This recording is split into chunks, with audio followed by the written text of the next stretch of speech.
Tu te déguises en quoi cette année pour Halloween demanda Sabrina Mason. De la pointe de sa fourchette, elle traça un cercle dans l'assiette de macaroni posée sur son plateau, mais elle ne porta pas la nourriture à sa bouche. Caroline Caldwell soupira et secoua la tête. La lumière tombant du plafond du réfectoire jetait des reflets dans ses cheveux bruns. « Je n'en sais rien. En sorcière, peut-être. » Sabrina ouvrit de grands yeux. « Toi? En sorcière ?» « Et pourquoi pas ?» répliqua Caroline en imitant l'air étonné de son amie. « Je croyais que tu en avais peur, » se moqua Sabrina. « Je n'ai pas peur des sorcières, » s'écria Caroline, un éclair de fureur dans ses yeux sombres. « Tu me prends pour une froussarde ou quoi ?»« Oui, » dit Sabrina en ricanant doucement. Le réfectoire était bondé et bruyant. À la table voisine, des garçons de 5e jouaient à se renvoyer un carton de lait à demi plein. Caroline vit Andrew Green s'emparer d'un chausson à la fraise dégoulinant de sirop pour le fourrer tout entier dans sa bouche. « Burk !» fit-elle en le regardant avec une grimace de dégoût. Puis elle se retourna vers Sabrina. « Je ne suis pas une froussarde. Ce n'est pas parce que tout le monde m'embête avec ça que... » « Voyons, Caroline, tu as déjà oublié ce qui s'est passé l'autre jour, chez moi ?» Sabrina avait ouvert un paquet de chips et le tendait à son amie par-dessus la table. « Tu veux parler de cette histoire de fantôme ?» demanda Caroline en fronçant les sourcils. Vraiment, c'était idiot de faire ça. « Mais tu as marché !» ricana à nouveau son ami, la bouche pleine de chips. « Tu as bel et bien cru que mon grenier était hanté. Si tu avais vu ta tête quand le plafond s'est mis à craquer et qu'on a entendu des pas au-dessus de nous. »« C'était vraiment vache de votre part, » dit Caroline d'une voix plaintive en baissant les yeux. « Et quand tu as entendu les pas qui descendaient l'escalier, tu es devenue toute pâle. Et tu t'es mise à crier, » poursuivit Sabrina. « Mais ce n'était qu'Andrew et Steve. »« Tu sais bien que j'ai peur des fantômes, » avoua Caroline en rougissant. « Et aussi des serpents, et des insectes, et du bruit, et de l'obscurité, et des sorcières, » enchaîna Sabrina. « Je ne comprends pas pourquoi tu te moques de moi comme ça, » gémit Caroline avec une moue dépitée. Elle repoussa son plateau. « Pourquoi tout le monde trouve tellement amusant de me faire peur? Même toi, ma meilleure amie. »« Pardon, » s'excusa Sabrina, sincère. Tendant la main par-dessus la table, elle la mit gentiment sur celle de Caroline. « C'est si facile avec toi, on a du mal à s'en empêcher. Tiens, tu veux encore une chips ?» Elle poussa le sachet vers son amie. « Je pourrais bien te faire peur, moi aussi, un de ces jours, » menaça Caroline. Sabrina éclata de rire. « Toi? Impossible. » Caroline continua à bouder. Elle avait 11 ans, mais avec sa taille menue et son petit bout de nez, qu'elle détestait et rêvait de voir s'allonger, elle paraissait beaucoup plus jeune. Sabrina, elle, était grande et avait déjà quelque chose d'une femme, avec ses cheveux bruns attachés en queue de cheval et ses immenses yeux noirs. À voir les deux amies ensemble, on donnait facilement 12 et 13 ans à Sabrina, alors qu'en réalité, elle avait 1 mois de moins que Caroline. « Je ne me déguiserai peut-être pas en sorcière, » reprit Caroline, songeuse, le menton appuyé sur ses mains. « Je pourrais me faire une tête de monstre, avec des yeux qui pendouillent et de la bave bien verte dégoulinant sur la figure, et... » Un grand bruit tout près d'elle lui fit pousser un cri. Elle mit quelques secondes à comprendre qu'il s'agissait simplement de la chute d'un plateau sur le carrelage. En se retournant, elle vit Gabe Moser, rouge de confusion, s'agenouiller pour récupérer la nourriture répandue sur le sol. Un tonnerre d'applaudissements et d'acclamations fit trembler les vitres de la salle. Déjà, Caroline, honteuse d'avoir crié, se recroquevillait sur sa chaise. Comme elle reprenait sa respiration, une main s'abattit violemment sur son épaule. À nouveau, le cri perçant de Caroline retentit dans le réfectoire. Elle entendit des rires. Quelqu'un, à une autre table, lança « Vas-y, Steve !» Tournant vivement la tête, elle vit Steve Boswell debout derrière elle, un sourire malicieux aux lèvres. « Je t'ai eu !» dit-il en retirant sa main de son épaule. Il approcha une chaise de celle de Caroline et s'y installa à califourchon. Son meilleur copain, Andrew Green, lança son cartable sous la table avant de s'asseoir à côté de Sabrina. Steve et Andrew se ressemblaient énormément. On aurait pu les prendre pour des frères. Ils étaient tous deux grands et minces, avec des cheveux bruns et raides qu'ils dissimulaient la plupart du temps sous des casquettes de baseball. Ils avaient les mêmes yeux marrons foncés, le même sourire farceur, et aimaient l'un et l'autre les jeans délavés et les grands t-shirts foncés à manches longues. Et ils adoraient tous deux effrayer Caroline. Ils adoraient lui tomber dessus à l'improviste, la faire sursauter et hurler de peur.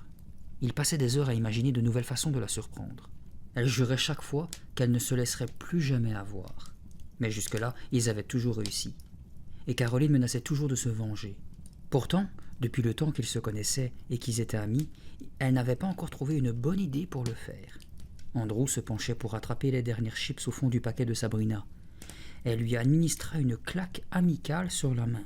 « Mange dans ton assiette. » Steve mit sous le nez de Caroline un sandwich enveloppé dans du papier d'aluminium tout froissé. « Tu veux un sandwich ? Moi, je ne le mangerai pas. » Caroline renifla la chose d'un air soupçonneux. « Il est à quoi ? Je suis morte de faim. »« À la viande. »« Tiens, » dit Steve en le lui tendant. « Je le trouve un peu sec. Ma mère a oublié la mayonnaise. Tu le veux ? » « Oh oui, merci !» s'exclama Caroline. Elle défit le papier d'aluminium et planta ses dents dans le sandwich. Comme elle commençait à mâcher, elle vit que Steve et Andrew l'observaient avec une mine hilare. Elle sentit dans sa bouche quelque chose de bizarre, gluant et acide. Maintenant, Andrew et Steve riaient en se tenant les côtes. Sabrina semblait gênée. Caroline émit un grognement de dégoût et recracha ce qu'elle venait de mâcher dans une serviette en papier. Puis, elle ouvrit le sandwich et vit un gros ver de terre blanchâtre étalé sur la viande. « Ah !» Elle cacha son visage dans ses mains en gémissant. La salle tout entière se tordait de rire, un rire cruel. « J'ai mangé un ver de terre. Je vais vomir. » Elle bondit sur ses pieds, fusilla Steve du regard. « Comment as-tu osé ? Ce n'est pas drôle. Ce n'est pas un vrai ver, dit Andrew. Steve riait tellement qu'il était incapable de parler. « Ah bon ?» Caroline se força à regarder et sentit son cœur se soulever. « C'est un faux. Il est en caoutchouc. Touche-le et tu verras, » lança Andrew d'un ton encourageant. Caroline hésitait. Tout autour d'elle, dans le vaste réfectoire, des gamins chuchotaient et se moquaient d'elle en la montrant du doigt. « Vas-y, je te jure que ce n'est pas un vrai ver. Touche-le, » insista Andrew sans cesser de sourire. Caroline saisit le verre entre le pouce et l'index. Il était tiède et visqueux. « Je t'ai encore eu, » dit Andrew en éclatant de rire. « C'était bien un ver de terre. Un vrai. » Avec un cri d'horreur, Caroline lança le verre sur Andrew, qui s'esclaffait. Puis elle s'écarta brusquement de la table en renversant sa chaise et se précipita hors du réfectoire, une main devant sa bouche, secouée de haut le cœur. « Je sens encore le goût. Je sens encore le goût de ce verre dans ma bouche. Ils me le payeront, oui, ils me le payeront, et cher. » Et comme elle poussait la porte à 2 battants pour s'engouffrer dans les toilettes des filles, elle entendait toujours des rires, les rires cruels qui semblaient la poursuivre. Après les cours, Caroline fila vers la sortie sans adresser la parole à quiconque. Elle entendait les gamins rire et murmurer sur son passage. Elle était certaine qu'ils se moquaient d'elle. Toute l'école était désormais au courant. Caroline avait mangé un ver de terre. Caroline la poule mouillée. Caroline, la fille qui avait peur de son ombre. Caroline, celle qu'on faisait marcher si facilement. Elle courut d'une traite jusque chez elle. Sa fureur augmentait à chaque pas. Comment ont-ils pu me faire une chose pareille, eux qui se prétendent mes amis ? Pourquoi trouvent-ils si drôle de me faire peur ? Elle pénétra en trombe dans la maison, hors d'haleine. « Il y a quelqu'un » lança-t-elle en s'immobilisant dans l'entrée, appuyée contre la rampe pour reprendre son souffle. Sa mère apparut aussitôt sur le seuil de la cuisine. « Caroline ? Qu'y a-t-il » ? « J'ai couru jusqu'ici sans m'arrêter, » dit Caroline en retirant son imperméable bleu. « Pourquoi » demanda Madame Caldwell. « Comme ça, pour le plaisir, » répondit Caroline, d'un air maussade. Madame Caldwell prit l'imperméable pour le suspendre dans la penderie de l'entrée. Puis, d'un geste plein de douceur, elle caressa la chevelure brune et soyeuse de sa fille. « De qui tiens-tu ces cheveux raides comme des baguettes » murmura-t-elle. Ce n'était pas la première fois qu'elle disait cela. « C'est vrai, nous ne nous ressemblons pas comme une mère et sa fille, » songea Caroline. Madame Caldwell était une grande et forte femme aux yeux gris verts et au regard vif, sous une masse de boucles d'un blond cuivré. Débordante d'énergie, elle était toujours occupée à quelque chose et parlait aussi vite qu'elle se déplaçait à travers la maison. Elle portait ce jour-là un pantalon noir et un sweatshirt gris maculé de peinture. « Qu'y a-t-il ? Tu me parais bien grognon, » demanda-t-elle. « Tu n'as rien de spécial à me dire ?» Caroline secoua la tête. « Non, pas vraiment. » Elle ne tenait pas à raconter à sa mère qu'elle était devenue la risée de son école. « Viens, je veux te montrer quelque chose, » dit Madame Caldwell en la poussant vers le salon. « Je ne me sens pas très bien, maman, » protesta Caroline en la suivant à contre-cœur. « Allons, viens, » insista Madame Caldwell. Et elle la propulsa littéralement à travers le hall d'entrée. Caroline savait depuis longtemps qu'on ne résistait pas à sa mère. Cette femme était un véritable ouragan, entraînant tout sur son passage. « Regarde, dit Madame Caldwell avec un grand sourire, en lui désignant le dessus de cheminée. Caroline suivit le regard de sa mère et laissa échapper un cri de stupéfaction. « C'est une tête ?»« Pas n'importe quelle tête, corrigea Madame Caldwell. Regarde bien. » Caroline fit quelques pas. La tête, sur la cheminée, la regardait. Il lui fallut quelques secondes pour reconnaître les cheveux bruns et raides, les yeux marrons, le nez minuscule et les joues rebondies. « Mais c'est moi !» s'écria-t-elle en s'approchant encore. « Oui, grandeur nature !» répliqua fièrement Madame Caldwell. « Je l'ai faite pendant mon cours de sculpture au musée. Je l'ai terminée aujourd'hui même. Qu'en penses-tu » Caroline prit la tête pour l'examiner de près. « C'est vraiment moi, maman. En quoi est-elle faite ?»« En plâtre de moulage, » répondit sa mère en brandissant la sculpture de telle sorte que Caroline se trouvait face à face, les yeux dans les yeux, avec elle-même. « C'est fragile. L'intérieur est creux, tu comprends ?» Caroline fixait intensément la tête. Sa tête, plongeant son regard dans celui de son double. « C'est un peu effrayant, » murmura-t-elle. « Tellement c'est réussi, tu veux dire ?» demanda sa mère. « C'est effrayant et voilà tout, » déclara Caroline. Elle se força à détourner son regard de cet autre regard, si semblable au sien, qui la mettait mal à l'aise. Elle constata que le sourire de sa mère avait disparu. Madame Caldwell semblait peinée. « Elle ne te plaît pas ?»« Mais non, mais oui, c'est très bien fait, maman. C'est excellent, » s'empressa-t-elle de répondre. « Mais pourquoi avoir fait ma tête plutôt qu'une autre ?»« Parce que je t'aime, » répondit Madame Caldwell, un rien de brusquerie dans la voix. « Qu'a-t-il encore ? Franchement, Caroline, je te trouve bizarre par moments. Je me suis donné beaucoup de mal pour faire cette sculpture. Je croyais... » « Ne m'en veux pas, maman. Elle me plaît, je t'assure, » insista Caroline. « J'ai été surprise, c'est tout. Elle est formidable, ta sculpture. On dirait vraiment moi. J'ai eu une journée un peu difficile, c'est tout. » Caroline, à nouveau, regarda longuement la sculpture. Les yeux marrons.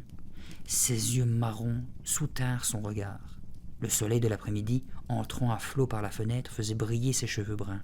« Elle m'a souri, » songea Caroline, bouche bée. « J'en suis sûre. Je l'ai vu me sourire. Mais non, c'était une illusion, un effet d'éclairage. Ce n'est qu'une tête en plâtre. Cesse de prendre peur à propos de tout et de n'importe quoi, idiote. Tu ne t'es pas assez ridiculisée pour aujourd'hui ? » « Merci de me l'avoir montré, maman, » dit-elle maladroitement en se détournant. Elle se força à plaisanter. « Deux têtes, c'est mieux qu'une, pas vrai ?» Madame Caldwell retrouva son sourire. « Certainement, » approuva-t-elle. « À propos, Caroline, ton costume de canard est prêt. Je l'ai mis sur ton lit. »« Hein ? Mon costume de canard ? Mais oui, comme celui que tu avais vu au centre commercial. Tu ne t'en souviens pas ?» Madame Caldwell remit avec précaution la tête sculptée sur la cheminée. « Tu avais pensé te déguiser en canard pour Halloween, avec un tas de plumes et tout ça ? Je t'ai donc fait un costume de canard. »« Ah, très bien, » dit Caroline en réfléchissant à toute vitesse. « Je ne vais quand même pas me déguiser en canard pour Halloween. De quoi j'aurais l'air ? Je vais monter voir ça, maman, merci. » Caroline avait complètement oublié cette histoire de canard. « Je n'ai pas envie d'être mignonne cette année pour Halloween, songeait-elle en gravissant les marches. J'ai envie d'être effrayante. » Elle avait repéré quelques masques d'épouvante dans la vitrine d'un magasin qui venait de s'ouvrir non loin de l'école. L'un d'eux, lui semblait-il, ferait parfaitement l'affaire. Mais il était trop tard. Elle serait obligée de se promener couverte de plumes. Tout le monde viendrait lui faire coin-coin et se moquer d'elle une fois de plus. C'était trop injuste. Pourquoi fallait-il que sa mère l'écoute chaque fois qu'elle disait quelque chose ? Sous prétexte qu'elle avait admiré un déguisement de canard dans une vitrine, on s'imaginait qu'elle voulait, pour Halloween, se transformer en cet oiseau débile. Caroline s'immobilisa, hésitante, sur le seuil de sa chambre. Quelqu'un, pour une raison inconnue, avait fermé la porte. Alors qu'elle ne le faisait jamais, elle tendit l'oreille. Derrière la porte, il lui sembla entendre quelqu'un respirer. Quelqu'un ou quelque chose. Caroline pressa son oreille contre le battant. Que se passait-il dans sa chambre ? Il n'y avait qu'un moyen de le savoir. Elle ouvrit d'un coup et poussa un grand cri.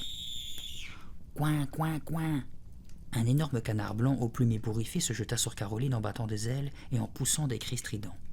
Comme elle reculait sous le coup de la surprise, l'animal la déséquilibra d'une poussée violente et elle se retrouva par terre dans le couloir. Coin, coin, coin. Le costume d'Halloween est devenu vivant. Telle fut sa première pensée. Puis elle comprit la vérité. « Noah, lâche-moi » cria-t-elle, en tentant de repousser le gros canard qui pesait sur elle de tout son poids. « Coin, coin, coin !»« Noah, je ne plaisante pas » cria-t-elle à son jeune frère Noah, âgé de 8 ans. « Qu'est-ce que tu fais avec ça sur le dos ? C'est mon déguisement, que je sache. » « J'étais seulement en train de l'essayer, » dit Noah, en la fixant de ses yeux bleus à travers le masque de plumes jaunes et blanches. « Je t'ai fait peur ? » « Pas du tout, pas le moins du monde, » mentit Caroline. « Lève-toi maintenant, tu pèses une tonne. » Il ne broncha pas. « Dis-moi pourquoi tu veux toujours tout ce que j'ai, » reprit Caroline, furieuse. « C'est pas vrai, » répondit Noah. « Et dis-moi aussi pourquoi tu trouves tellement amusant de me faire peur, » continua-t-elle. « C'est pas ma faute si tu te mets à trembler chaque fois que je fais ouf. Tu ne veux pas me le passer, ce costume ? Il est vraiment bien. » Caroline secoua la tête. « Regarde, j'ai des plumes partout maintenant. Tu te dégoulines. »« Je dégouline ? Qu'est-ce que tu racontes ?» Noah retira le masque. Ses cheveux blonds, inondés de sueur, étaient collés sur son crâne. « Je te dis que tu as l'air d'un canard chauve. »« Je m'en fiche. Tu peux me le passer, ce costume ?» répéta Noah en examinant le masque. « Il me va super bien. »« Je ne sais pas, » dit Caroline. « Peut-être. » Le téléphone se mit à sonner. « Et maintenant disparais, tu veux bien ? Envole-toi vers le sud pour y passer l'hiver, » lança-t-elle en se précipitant vers son bureau pour décrocher. Au passage, elle vit les plumes blanches répandues un peu partout sur son lit et sur le sol, comme des flocons de neige. « Ce costume ne tiendra pas jusqu'à Halloween, » pensa-t-elle. Elle décrocha. « Allô ? Ah, c'est toi, Sabrina, salut. Ça va ?» Sabrina voulait lui rappeler que l'exposition organisée par le professeur de sciences, avec ses élèves, ouvrait le lendemain. Il leur fallait donc terminer l'œuvre qu'elles avaient entreprise en commun, une maquette du système solaire réalisée à l'aide de balles de ping-pong. « Passe après le dîner, » proposa Caroline. « C'est presque fini. Il ne nous reste plus qu'à la peindre. Ma mère m'a promis qu'elle nous aiderait à la porter à l'école demain. » Elles bavardèrent un petit moment. Puis Caroline se plaignit. « J'étais vraiment furieuse au réfectoire ce midi. Pourquoi Andrew et Steve passent leur temps à me faire des vacheries pareilles ?»« Tu cries pour rien du tout, » expliqua Sabrina en riant. « Avoir peur, c'est quelque chose qui arrive à tout le monde. Mais les gens ne crient pas comme ça. Tu sais, Andrew et Steve ne le font pas méchamment. Ça les amuse, c'est tout. »« Eh bien, je ne vois pas ce qu'il y a d'amusant là-dedans, » répondit Caroline, maussade. « Et je ne me laisserai plus effrayer à l'avenir. Je te le dis sérieusement, on ne me fera plus peur. On ne m'entendra plus crier. Plus jamais. » Les projets des élèves étaient exposés sur la scène de l'auditorium. Madame Armbuster, la directrice, et Monsieur Smith, le professeur de physique-chimie, allaient de l'un à l'autre en prenant des notes sur leur calepin. La maquette du système solaire confectionnée par Caroline et Sabrina était arrivée à peu près intacte à l'école. À peu près, car plus tôt il y avait tout de même planté ses crocs au passage, et les filles n'avaient pas pu réparer complètement les dégâts. La terre, au moindre choc, se déplaçait de son support et s'échappait en bondissant à travers la pièce. Les deux amis trouvaient néanmoins que l'ensemble avait une belle allure. Ce n'était peut-être pas aussi impressionnant que l'œuvre de Martin Goodman, qui avait carrément bricolé un ordinateur. Mais Martin était un génie, et Caroline se disait que le jury n'attendait certainement pas que tous les élèves lui ressemblent. En parcourant la scène du regard, on s'y bousculait, et il y avait beaucoup de bruit. Caroline aperçut d'autres projets intéressants. Marie Sue Chong avait fabriqué une sorte de bras robotisé électronique capable de soulever une tasse et de saluer d'un geste de la main. Brian Baldwin, lui, présentait un ensemble de bouteilles pleines d'un magma brunâtre et étiqueté « déchets toxiques ». Un élève avait fait l'analyse chimique de l'eau potable de la ville, et un autre avait modelé un volcan qui devait entrer en éruption à l'approche des deux membres du jury. « Il n'est pas marrant, notre projet », chuchota Sabrina, inquiète, à l'oreille de Caroline. Elle suivait du regard les deux juges qui s'extasiaient avec des « oh » et des « ah » devant l'ordinateur fait maison de Martin Goodman. Des balles de ping-pong sur des tiges en fil de fer. « Franchement, moi, je trouve ça très bien, » répondit Caroline d'un ton convaincu. « On y a travaillé dur. »« Je sais, » approuva son ami de plus en plus fébrile. « N'empêche, il n'est pas marrant. » Le volcan entra en éruption, projetant un flot de liquide rouge. Les juges parurent impressionnés. Quelques acclamations fusèrent parmi les élèves. « Ah, ils arrivent !» dit Caroline à voix basse en enfonçant les mains dans les poches de son jean. « Madame Arbuster et Monsieur Smith, les traits figés dans un même sourire, venaient de s'arrêter pour examiner un dispositif optique fait de miroirs et de cristaux. Soudain, Caroline entendit quelqu'un crier sur la scène, quelque part derrière elle. « Ma tarentule! Ma tarentule s'est échappée !» Elle reconnut la voix de Steve. « Personne n'a vu ma tarentule ?» demanda-t-il à la ronde. Quelques élèves poussèrent des exclamations étonnées. D'autres éclatèrent de rire. « Je ne vais pas avoir peur. Je ne vais pas avoir peur, » se dit Caroline, la gorge serrée. Rien ne la terrifiait comme les tarentules, mais elle était bien décidée, cette fois, à ne pas le laisser voir. Un brouhaha de voix excitées montait de la petite foule rassemblée sur la scène. « Ma tarentule a filé !» cria encore Steve, sa voix dominant toutes les autres. « Je n'ai pas peur, non, je n'ai pas peur !» se répétait Caroline. Puis, elle sentit quelque chose sur sa jambe, un frôlement suivi d'un léger pincement. Elle poussa alors un hurlement de terreur qui retentit à travers tout l'auditorium. Caroline renversa le système solaire. Elle avait lancé frénétiquement sa jambe en avant pour se délivrer de la tarentule. Les balles de ping-pong rebondirent tout autour d'elle. Elle cria de nouveau. « Enlevez-la moi, enlevez-la vite !»« Caroline, ça suffit !» ordonna Sabrina. « Tu n'as rien du tout !» Le cœur battant, Caroline se retourna. Steve était à quatre pattes derrière elle. Il fit le geste de pincer avec son pouce et son index. « Je t'ai encore eu, » dit-il avec un large sourire. « Non !» cria Caroline. Elle comprenait enfin qu'il n'y avait jamais eu de tarentule. Steve lui avait simplement pincé la jambe. Elle releva la tête et vit que tout le monde riait autour d'elle. Même M. Smith et Mme Armbuster. Elle envoya un coup de pied rageur en direction de Steve qui l'esquiva avec adresse. « Aide-moi à ramasser les planètes, Caroline !» C'était la voix de Sabrina. Elle semblait venir de loin, de très loin. Caroline n'entendait plus que les battements de son propre cœur et les rires des élèves. Steve s'était remis debout. Andrew et lui, côte à côte, se félicitaient en s'administrant de grandes bourrades. « Caroline, aide-moi !» répéta Sabrina. Mais déjà Caroline tournait les talons, sautait au bas de la scène et s'enfuyait à travers l'auditorium. « Andrew et Steve me le paieront, ils me le paieront cher !» se jurait-elle, furieuse. « C'est moi qui vais leur faire peur maintenant, et pour de bon !» Mais comment ? « D'accord. À quelle heure on se retrouve ?» demanda Caroline, le récepteur du téléphone coincé entre son épaule et son menton. Sabrina, à l'autre bout du fil, réfléchit un court instant. « 7h30, ça te va ?» C'était Halloween. Elle partirait de chez Sabrina pour faire la tournée du quartier. « Le plus tôt sera le mieux. On aura plus de bonbons, » dit Sabrina. « Est-ce que Steve t'a appelé ?»« Oui, il a appelé, » répondit Caroline d'un ton chargé d'amertume. « Il s'est excusé ?»« Oui. Pour ce que j'en ai à faire de ses excuses, après qu'il m'ait ridiculisé devant toute l'école, ça me fait une belle jambe. »« Je crois qu'il s'en est voulu, » dit Sabrina. « Tu parles qu'il s'en est voulu, » explosa Caroline, soudain au bord des larmes. « C'était méchant, vraiment méchant. »« C'est vrai, » admit Sabrina. « Reconnais tout de même que c'était plutôt drôle. »« Je ne reconnais rien du tout, » répliqua Caroline, dont la voix s'éleva de plusieurs tons. « Il pleut toujours ?» demanda Sabrina, changeant de sujet. Caroline écarta le rideau pour jeter un coup d'œil au dehors. Le ciel, en cette fin d'après-midi, était gris sombre, presque noir par endroits, chargé de gros nuages bas. La chaussée était luisante d'humidité sous la lumière du réverbère placé devant la fenêtre de la chambre. Il ne pleut plus. Bon, il faut maintenant que j'y aille. On se voit à 7h30. Caroline, soudain, semblait pressée. Hé, une seconde.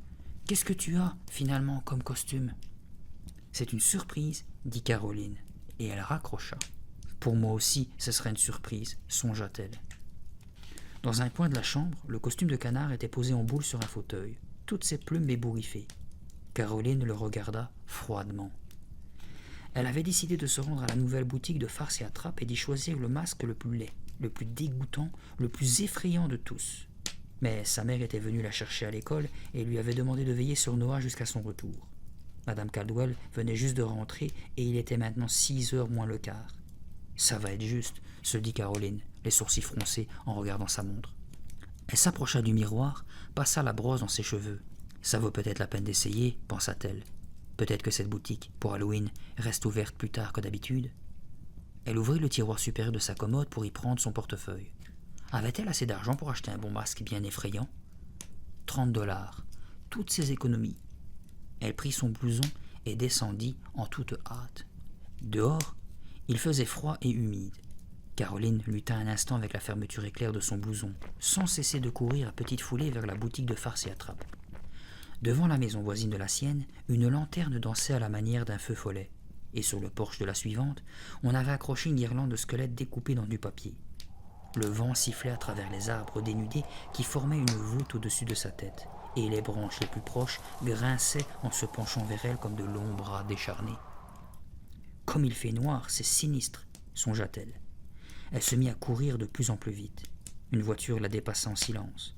La lumière violente de ses phares projetant sur le sol et sur les troncs des arbres tout un défilé d'ombres fantomatiques.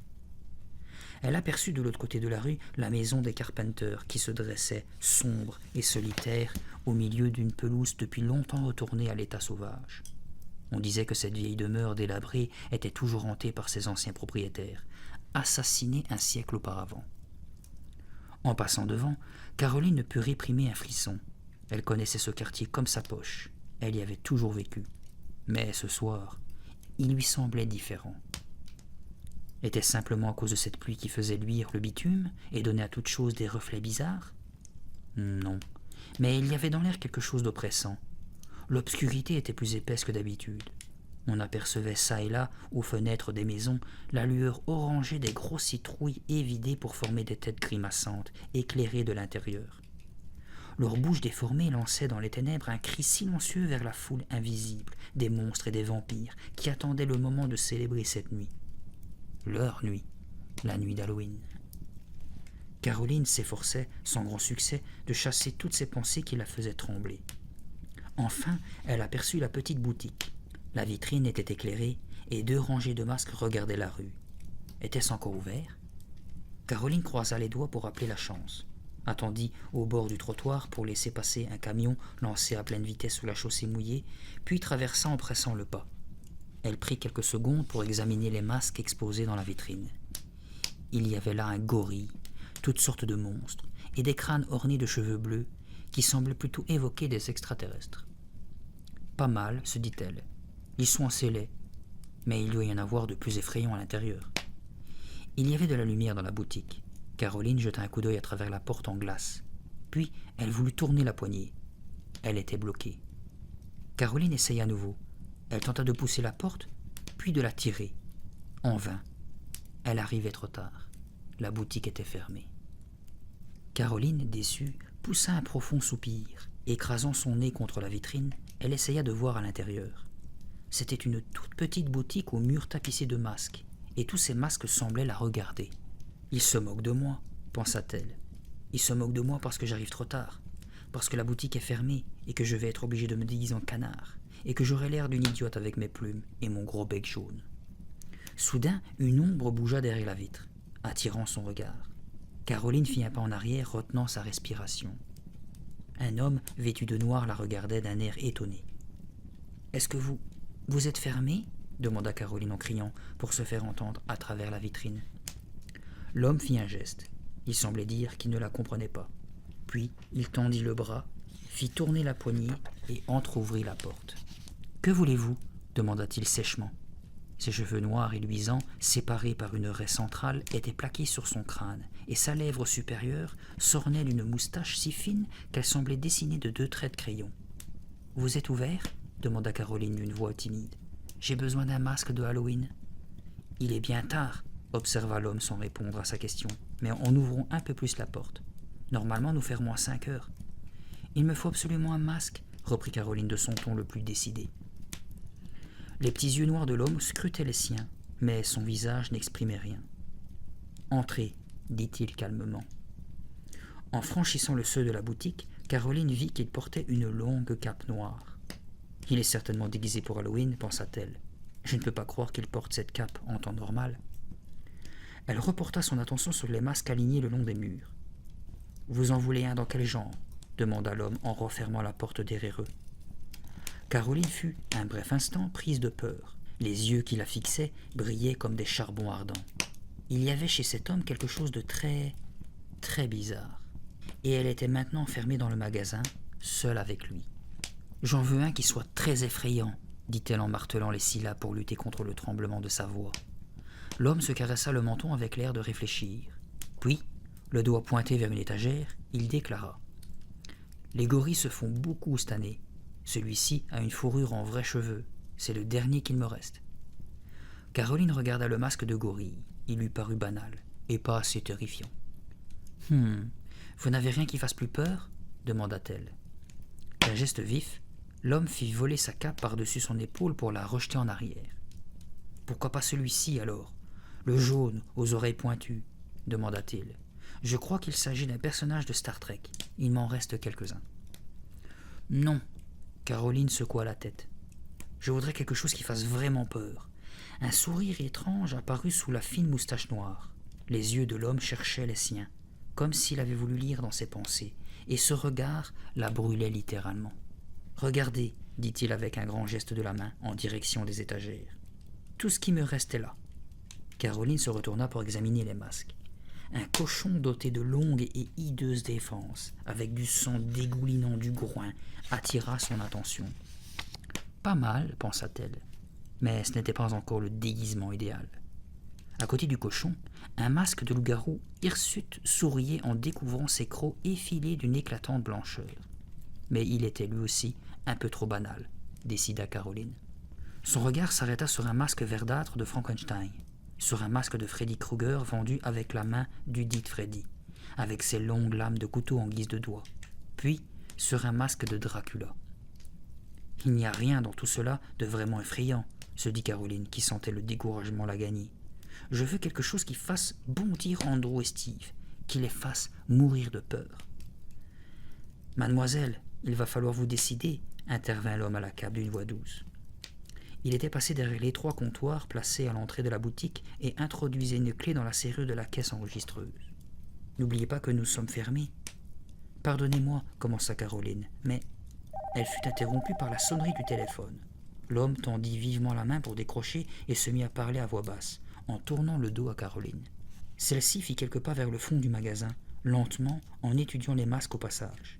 Elle s'arrêta une seconde devant un masque de chat noir, au grand croc jaune assez répugnant. Un masque de vampire, aux lèvres ensanglantées, voisinait avec un masque souriant au crâne chauve. L'oncle Fester de la famille Adams. « Ça ne va pas du tout, » se répétait Caroline en fronçant les sourcils. Elle hésita devant une porte étroite entr'ouverte tout au fond de la boutique. Y avait-il une autre salle, avec d'autres masques? Elle s'avança encore un peu. Le vendeur, caché derrière sa grande cape, continua à parler au téléphone sans lui prêter attention. Caroline poussa timidement la porte qui s'ouvrit en grinçant sur ses gonds. La pièce, de petite dimension, baignait dans une faible lumière orangée. Caroline fit encore un pas, franchit le seuil et resta bouche bée.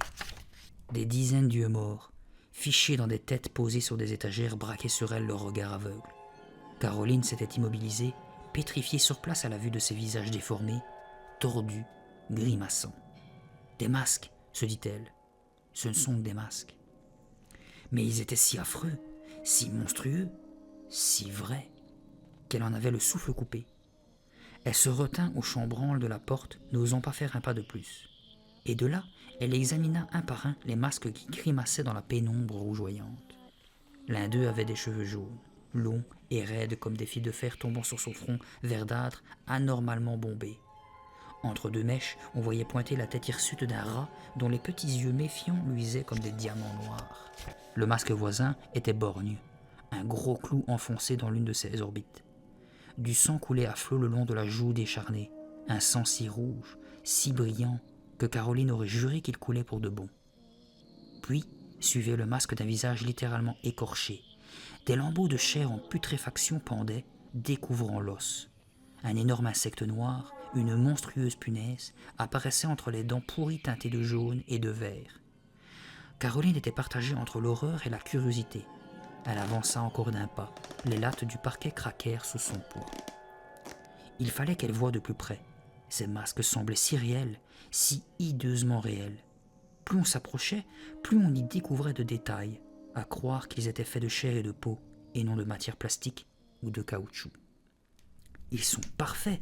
se dit-elle, le cœur battant. « Exactement ce que je voulais. Posés sur ces étagères, ils sont déjà terrifiants. » Elle imagina Andrew et Steve voyant l'un de ces masques s'avancer vers eux dans la nuit. Elle se vit surgissant de derrière un arbre en poussant un cri terrible qui leur glacerait les sangs. Elle savourait d'avance l'expression épouvantée qui apparaîtrait sur le visage des deux garçons avant qu'ils ne s'enfuient à toutes jambes en hurlant de terreur. Parfait. Parfait. Comme ce serait drôle et quel triomphe pour elle. Caroline prit une profonde inspiration et fit un dernier pas pour s'approcher des étagères.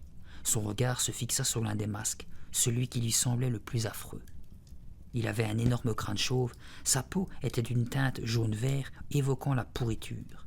Ses gros yeux injectés de rouge et d'orange luisaient d'un étrange éclat au fond de leurs orbites.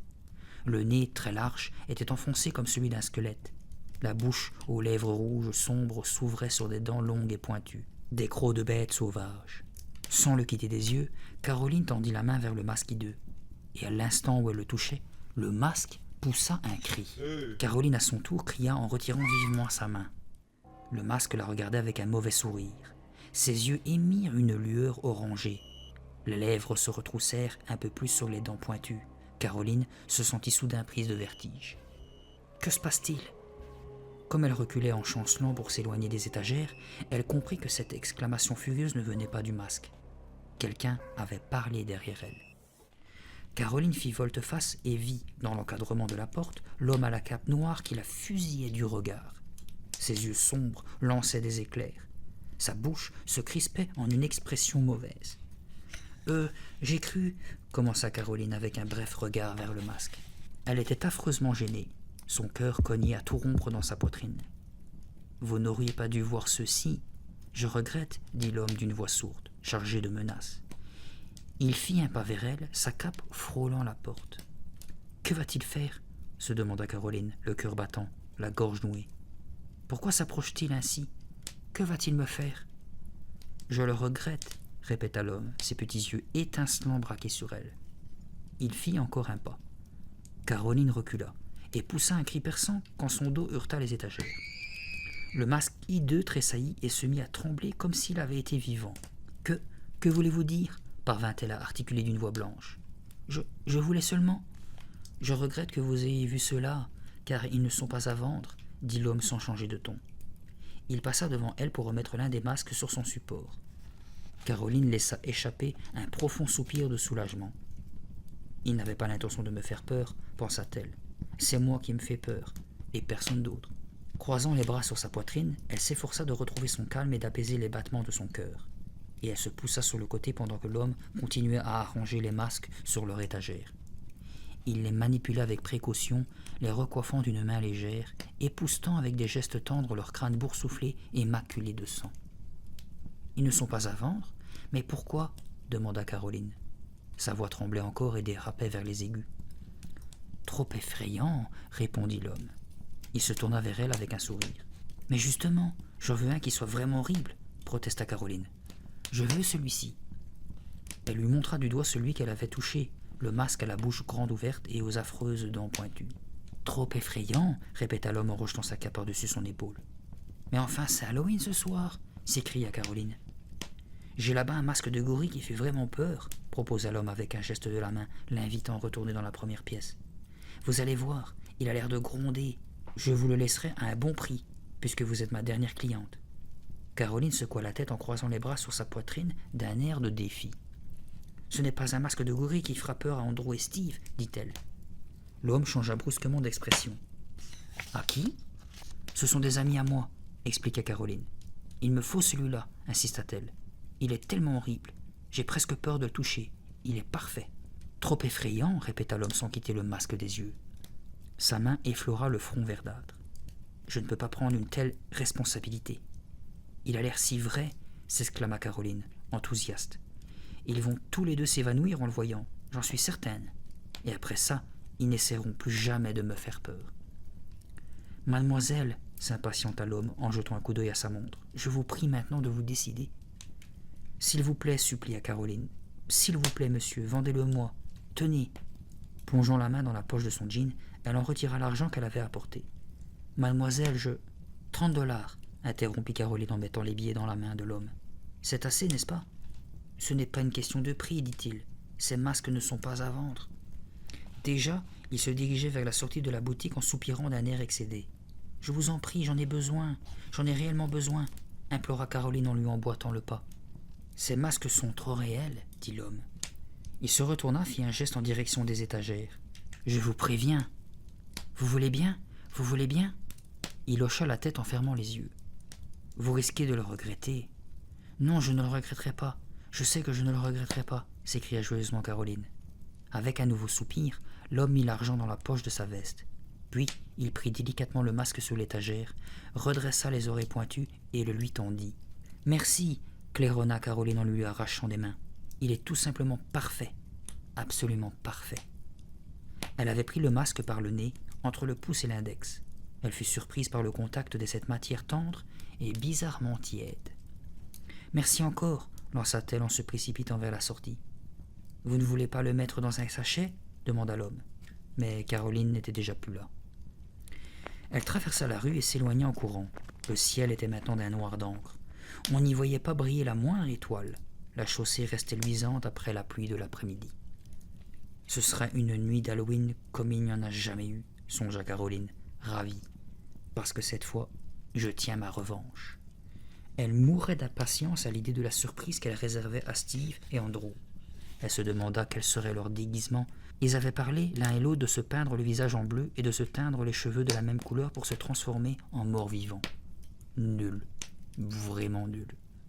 Caroline coinça le masque sous son bras et courut sans s'arrêter jusque chez elle. Quand elle fut en vue de sa maison, elle ralentit le pas pour regarder les fenêtres illuminées, la lanterne du porche qui projetait une grande flaque de lumière sur la pelouse. « Il faut que j'essaye ce masque sur quelqu'un, » pensa-t-elle, impatiente. « Il faut que je sache s'il fait peur. » Elle vit en pensée le visage de son frère, sous sourire espiègle. « Noah, mais bien sûr, » dit-elle à voix haute. « Il l'a bien cherché. » Elle se hâta vers la maison. Noah serait sa première victime. Caroline ouvrit la porte, entra sans faire de bruit et laissa tomber son blouson sur le parquet. Une bonne chaleur régnait à l'intérieur de la maison, et l'odeur agréable du cidre chaud flottait dans l'air. « C'est jour de fête, maman est à son affaire, » pensa-t-elle avec un sourire. Elle traversa l'entrée sur la pointe des pieds en tenant le masque devant elle et tendit l'oreille. « Noah, où es-tu ? Où es-tu, cher petit frère ?» Noah se trouvait plus courageux que Caroline, et ne cessait de s'en vanter. Il passait son temps à lui glisser des bestioles dans le dos et à fourrer des serpents en caoutchouc entre ses draps. Tout lui était bon pour arracher à sa sœur des cris de terreur. Elle entendit marcher au-dessus de sa tête. « Il est certainement dans sa chambre, en train de passer son costume d'Halloween, » se dit-elle. Noah avait décidé au dernier moment de se déguiser en cafard. Madame Caldwell avait mis la maison sans dessus-dessous pour trouver de quoi lui confectionner de longues antennes pointues et une carapace à fixer sur son dos. « Eh bien, c'est notre petit cafard qui va être surpris, » songea méchamment Caroline. Elle regarda son masque. Il y avait bien de quoi envoyer le petit cafard se cacher sous l'évier. Elle s'immobilisa au pied de l'escalier. De là, elle entendait la musique provenant de la chambre de son frère. Elle prit le masque par le cou à deux mains, s'en coiffa et tira lentement vers le bas. Elle fut surprise de le sentir aussi tiède. Elle ne s'attendait pas non plus à ce qu'il la serre autant. Et il avait une odeur bizarre, un peu aigre, comme celle d'une pile de journaux humides qu'on aurait laissés des années durant dans un grenier ou dans un garage. Elle tira sur le masque pour amener devant ses yeux les trous qui lui permettraient d'y voir. Puis, elle pressa le crâne chauve et boursouflé pour l'appliquer sur ses cheveux, et tira une dernière fois sur le cou. « J'aurais dû me mettre devant une glace, se dit-elle, inquiète. Je ne peux pas voir s'il me va bien. » Le masque la serrait terriblement, et elle s'entendait respirer à grand bruit à travers le nez aplati. Elle monta l'escalier en se tenant solidement à la rampe. Elle ne voyait pas bien les marches à travers ses nouveaux yeux. Il lui fallait grimper avec lenteur, une marche après l'autre. La musique se tut à l'instant où elle atteignit le palier. Elle fila silencieusement le long du corridor pour s'arrêter devant la porte de Noah. Elle était entr'ouverte. Caroline passa la tête à l'intérieur de la chambre brillamment éclairée. Son frère, debout devant la glace, s'appliquait à fixer les antennes sur sa tête. « À nous deux, Noah !» lança Caroline. Sa voix, à sa grande surprise, était devenue basse et profonde. Ce n'était plus du tout sa voix. « Quoi ?» Noah sursauta et se retourna. « Noah, je te tiens !» continua Caroline de sa grosse voix rauque. « Non !» dit Noah terrifié. Mais il avait la gorge serrée et on l'entendait à peine. Caroline le vit pâlir sous son maquillage. Elle bondit à travers la pièce, les bras tendus comme pour l'attraper. Non, laissez-moi, supplia Noah, les traits déformés par la terreur. Qui êtes-vous? Comment êtes-vous entré ici? Il ne me reconnaît pas, pensa Caroline, ravie, et il est mort de peur. Était-ce à cause de ce visage hideux, de cette voix caverneuse, des deux à la fois? Peu importe, se dit-elle, mais ce masque est décidément formidable. Je te tiens, Noah, lança-t-elle, toujours surprise par le son que rendait sa propre voix. Non, laissez-moi, répéta Noah dans un souffle. Maman, maman. Il partit à reculons vers le lit. Comme il tremblait de tous ses membres, les antennes s'agitaient follement au-dessus de sa tête. Maman, au secours. Caroline, n'y tenant plus, éclata de rire. Mais le rire jaillit du masque comme un roulement de tonnerre. C'est moi, idiot, s'écria-t-elle. Quel froussard tu fais. Quel petit froussard. Hein? Recroquevillé contre le lit, Noah la fixait d'un regard incrédule. Tu ne reconnais pas mon jean, mon pull? C'est moi, gros malin, insista Caroline. Mais ta tête, ce masque, dit enfin Noah. Ça m'a vraiment fait peur. Il regardait le masque, sidéré. Et cette voix, ce n'est pas la tienne, Caroline. J'ai cru. Caroline tira sur le masque pour le retirer. Il était chaud et collant sur son visage. Il ne bougea pas d'un centimètre. Elle le saisit à deux mains par les oreilles et tira. Rien. Elle tira plus fort. Toujours rien. Elle essaya alors de le faire glisser en le tirant par le crâne. En vain. Le masque ne bougeait pas. « Hé, il ne veut plus s'enlever !» cria-t-elle paniquée. « Je ne peux plus l'enlever. Il n'y a rien à faire. Je n'arrive pas à l'enlever. »« Mais qu'est-ce qu'il m'arrive ?» hurla Caroline en tirant à deux mains sur le masque de toutes ses forces. « Arrête !» cria Noah. Le ton était furieux, mais il y avait de la terreur dans son regard. « Ne fais pas l'idiote, Caroline, j'ai peur. »« Je ne fais pas l'idiote, » protesta Caroline dont la grosse voix caverneuse tremblait maintenant. « Je t'assure que je ne peux plus. Je n'arrive plus à enlever ce truc. Ça suffit, tu n'es pas drôle. » Caroline parvint enfin, non sans peine, à glisser ses doigts sous le cou du masque. Elle le décolla de sa peau, tira encore un grand coup, et sa tête apparut. Ouf! Quel plaisir de se retrouver au contact de l'air. Il lui parut doux et frais. Soulagée, elle jeta le masque dans la direction de Noah. « Pas mal, ma nouvelle tête, tu ne trouves pas ?» demanda-t-elle, encore tout essoufflée. Noah ne fit pas un geste pour attraper l'objet qui atterrit sur le lit. Puis, se ravisant, il le prit du bout des doigts pour l'examiner. « Où l'as-tu trouvé ?» dit-il, un doigt pointé vers les épouvantables crocs. « Au nouveau magasin, » répondit Caroline en essuyant la sueur qui lui couvrait le front. « Quelle chaleur là-dedans !»« Je peux l'essayer ?» demanda Noah. « Non, pas maintenant, je suis en retard. » Caroline se remit à rire. « Quelle frousse tu as eue, si tu avais vu ta tête !» Il lui renvoya le masque, l'air soudain renfrogné. « Je faisais semblant, » protesta-t-il. « J'avais très bien vu que c'était toi. »« Tu parles, » dit Caroline avec un sourire ironique. « C'est pour me faire plaisir que tu t'es mis à hurler comme un fou. »« Je n'ai pas hurlé, » se défendit Noah. « J'ai fait comme si j'avais peur, c'est tout. Pour te faire plaisir. »« Ben voyons, » murmura Caroline. Elle avait tourné les talons et se dirigeait vers la porte. « Comment tu fais pour prendre cette voix ?» demanda Noah à l'instant où elle franchissait le seuil. Caroline se retourna, le regarda. Elle ne souriait plus et semblait interloquée. « C'est cette grosse voix qui est effrayante, » expliqua Noah, les yeux fixés sur le masque qu'elle tenait à la main. « Comment tu fais ?»« Je n'en sais rien, » répondit Caroline, pensive. « Je n'en sais vraiment rien. » Elle repartit vers sa chambre, et lorsqu'elle y entra, elle avait retrouvé son sourire. Le masque avait produit son effet. C'était une totale réussite. Noah pouvait toujours prétendre le contraire, mais il avait bien failli s'évanouir de peur dans sa carapace de cafard. « Gare à vous, Andrew et Steve, » se dit-elle avec jubilation. « C'est maintenant votre tour. » Elle s'assit sur son lit, jeta un coup d'œil au réveil posé sous la table de chevet. Il ne lui restait que quelques minutes avant le rendez-vous prévu devant la maison de Sabrina.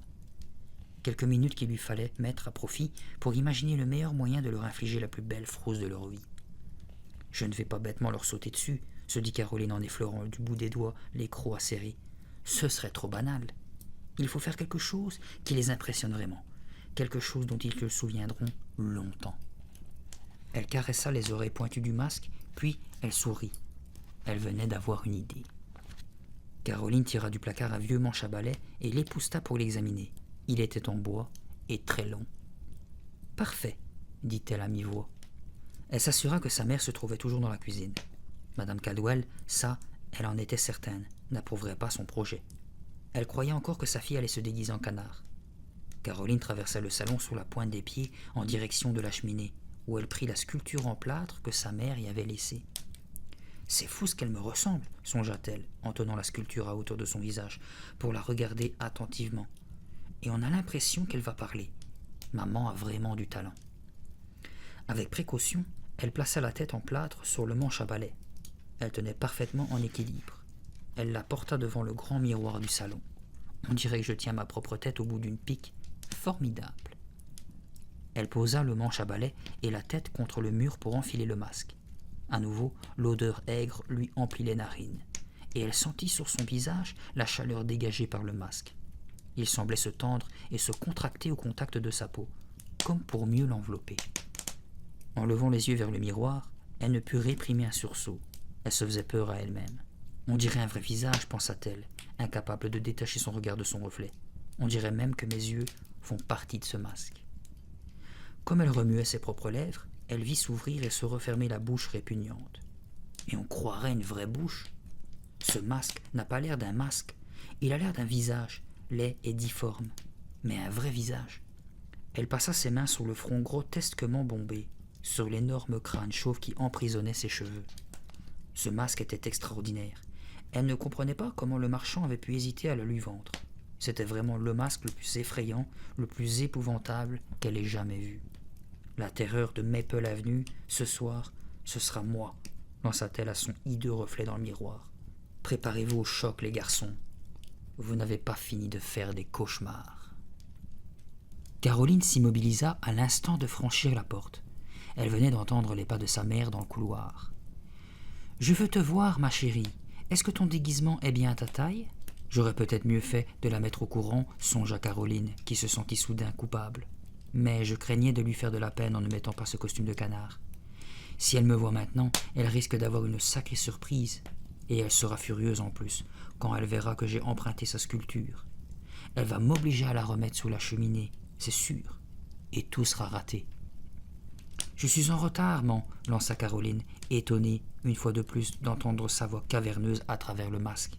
« On se verra plus tard. » Déjà, elle ouvrait la porte pour s'enfuir. « Tu as bien une seconde pour que je te voie dans ton déguisement, » dit sa mère en apparaissant à l'angle du corridor. « Je suis coincée, » pensa Caroline en réprimant un gémissement. « Tout est fichu. » La sonnerie du téléphone retentit. Madame Caldwell, aussitôt, fit demi-tour et repartit vers la cuisine. « Ah, je vais répondre. C'est certainement ton père qui nous appelle de Chicago. » Elle disparut dans la cuisine. « Je te verrai quand tu rentreras, Caroline. Sois prudente, ma chérie. » Caroline poussa un grand soupir de soulagement. « Sauvée par le gong, pensa-t-elle. Tenant toujours la tête sculptée au bout du manche à balai, elle se hâta de franchir la porte, referma soigneusement derrière elle et partit en courant à travers le jardin.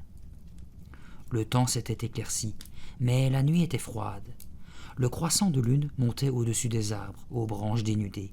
Les feuilles mortes qui jonchaient le trottoir se soulevaient à son passage. Un rendez-vous avait été pris avec Andrew et Steve devant la maison de Sabrina. À cette idée, elle ne tenait plus d'impatience. « J'adore Halloween, » songea Caroline, aux anges. Elle ne tarda pas à bifurquer sur sa droite pour s'engager dans la rue de Sabrina. La maison de son amie se trouvait à l'extrémité de celle-ci. Caroline pressa encore le pas. Les branches nues semblaient frissonner au-dessus d'elle. La lune disparut derrière un nuage et la nuit, aussitôt, se fit plus noire. La tête sculptée dansait à l'extrémité du manche à balai et, à un moment, faillit tomber. Caroline ralentit et la regarda attentivement. La sculpture semblait surveiller le trottoir de son regard fixe, comme si elle s'attendait à voir surgir quelque danger. Et elle était, dans cette semi-obscurité, plus réelle que jamais. Les ombres qui jouaient sur elle donnaient l'impression de voir remuer sa bouche et ses yeux. Caroline entendit un rire et se retourna. De l'autre côté de la rue, un groupe d'enfants tout excités, sous leur déguisement, prenait d'assaut un porche brillamment éclairé. Elle distingua une tortue ninja, un Freddy et une princesse en grande robe rose, la tête ceinte d'une couronne de papier argenté. C'étaient de jeunes enfants.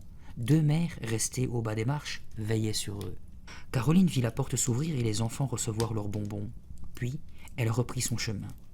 Arrivée devant la maison de Sabrina, elle gravit quelques marches et pénétra dans le halo de la lanterne qui éclairait la porte d'entrée. On entendait des voix à l'intérieur. Celle de Sabrina criant quelque chose à sa mère et d'autres, provenant sans doute de la télévision. Caroline vérifia de sa main libre que son masque était bien ajusté. Puis, elle vérifia que la tête sculptée tenait toujours au bout du manche à balai. Elle tendit la main pour sonner, mais soudain s'immobilisa. À nouveau des voix, derrière elle cette fois. Elle se retourna pour scruter l'obscurité. 2 garçons déguisés approchaient sur le trottoir, tout en se donnant de joyeuses bourrades. « J'arrive juste à temps », pensa Caroline, ravie. Sautant au bas des marches, elle se tapit derrière un buisson. « Allons les gars », se dit-elle, le cœur battant. « Préparez-vous à trembler. » Caroline jeta un coup d'œil par-dessus le buisson. Les 2 garçons étaient à mi-chemin de l'allée menant à l'entrée de la maison. Il faisait trop sombre pour discerner les détails de leur déguisement. L'un portait un long manteau et un feutre mou à la Indiana Jones. Elle ne parvint pas à voir l'autre. Caroline prit une grande inspiration et se prépara à bondir sur eux. Elle tenait le manche à balai d'une main moite. « Zut, je tremble !» se dit-elle soudain. « Je tremble de tous mes membres. » Le masque lui semblait brûlant, comme si son excitation l'avait échauffé. Elle respirait à grand bruit à travers le nez écrasé. Sans se presser, en échangeant des coups d'épaule pour se bloquer comme des joueurs de football américain, les garçons avançaient dans l'allée. Ils seraient bientôt à sa hauteur. Indiana Jones dit quelque chose qu'elle ne comprit pas. L'autre, qui avait une voix au perché, partit d'un grand rire. Immobile dans le noir, Caroline attendit qu'il soit presque à portée de main, devant le buisson qui l'abritait. « Bon, allons-y !» Brandissant le manche à balai surmonté de sa tête au regard fixe, elle jaillit comme un diable hors de sa boîte. Les 2 garçons, surpris, laissèrent échapper un cri. Puis elle vit leurs yeux s'agrandir quand ils aperçurent son masque. Un rugissement furieux sortit de sa gorge, un son si rauque, si caverneux et si puissant tout à la fois, qu'elle en fut elle-même effrayée, tout comme les 2 garçons qui se mirent à hurler. L'un d'eux, même, tomba à genoux dans l'allée. Il regardait maintenant la tête qui dansait dans la pénombre juste au-dessus d'eux et qui les observait de son regard étrangement fixe. Un nouveau rugissement jaillit de la gorge de Caroline.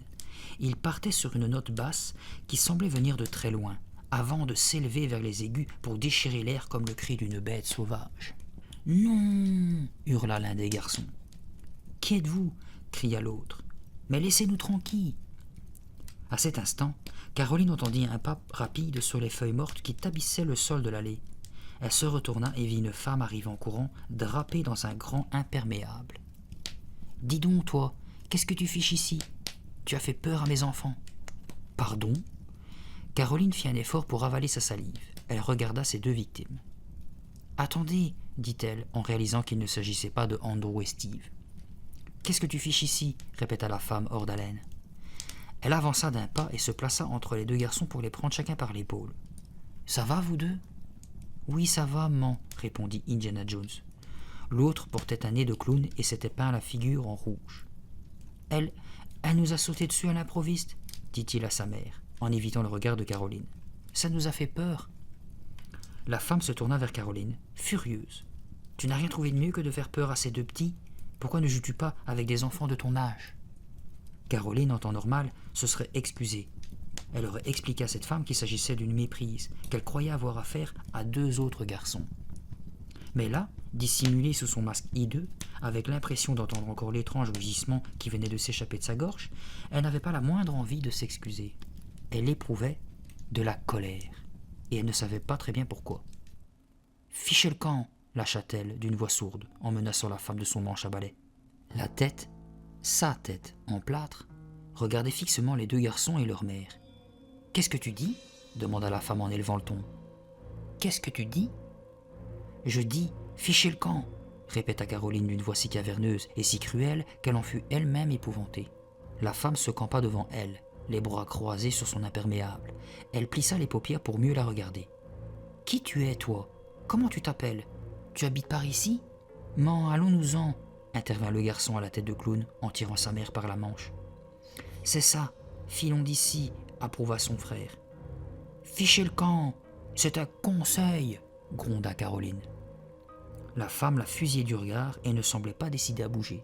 « Ce n'est pas parce qu'on fête Halloween, dit-elle, que tu as le droit de... »« Non, on va aller chercher des bonbons, s'écria le clown, interrompant sa mère. « Viens, on perd notre temps, renchérit son frère. » La respiration de Caroline s'était accélérée et elle fut surprise d'entendre les grognements et les halètements qui sortaient de son masque. « On dirait une bête, pensa-t-elle. Qu'est-ce qu'il m'arrive ?»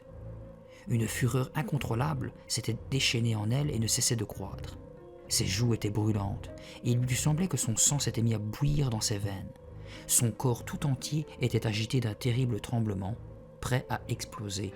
« Je vais étriper cette femme, je vais la mettre en bouillie, je vais la déchiqueter, la pulvériser, je vais lui arracher la peau des os. » Des pensées furieuses se bousculaient dans la tête de Caroline. Elle banda tous ses muscles, fléchit ses genoux, prêt à bondir. Mais avant qu'elle ait pu esquisser un geste, les deux gamins entraînèrent leur mère.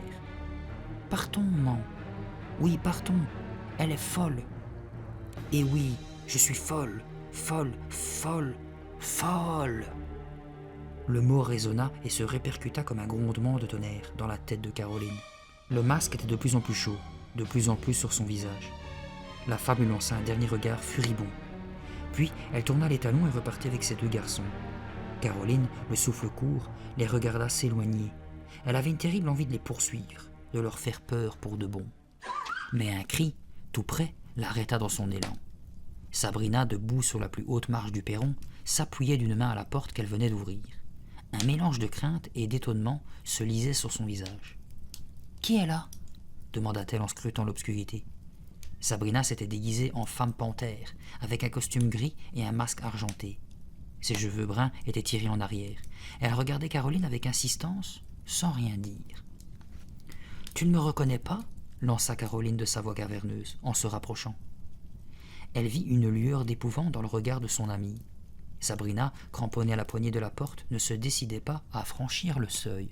« C'est moi, Caroline !» Elle agita le manche à balai au-dessus de sa tête, comme pour faire un signe de reconnaissance. Sabrina mit une main devant sa bouche et ouvrit de grands yeux en apercevant la tête qui se balançait dans la nuit. « Caroline, c'est toi ?» parvint-elle enfin à articuler. Elle regardait la tête, puis le masque, puis à nouveau la tête. « Bonsoir, Sabrina, » grogna Caroline. « C'est bien moi. » Sabrina continuait à l'examiner. « Ce masque, » s'écria-t-elle, soulagée. « Il est génial, vraiment génial, il fait peur. »« Je trouve ton costume très bien, » dit Caroline en s'approchant encore. Elle était maintenant en pleine lumière. Sabrina leva les yeux. « Cette tête, comme elle a l'air vraie, où l'as-tu trouvée ?»« Mais c'est ma tête, ma vraie tête, » plaisanta Caroline.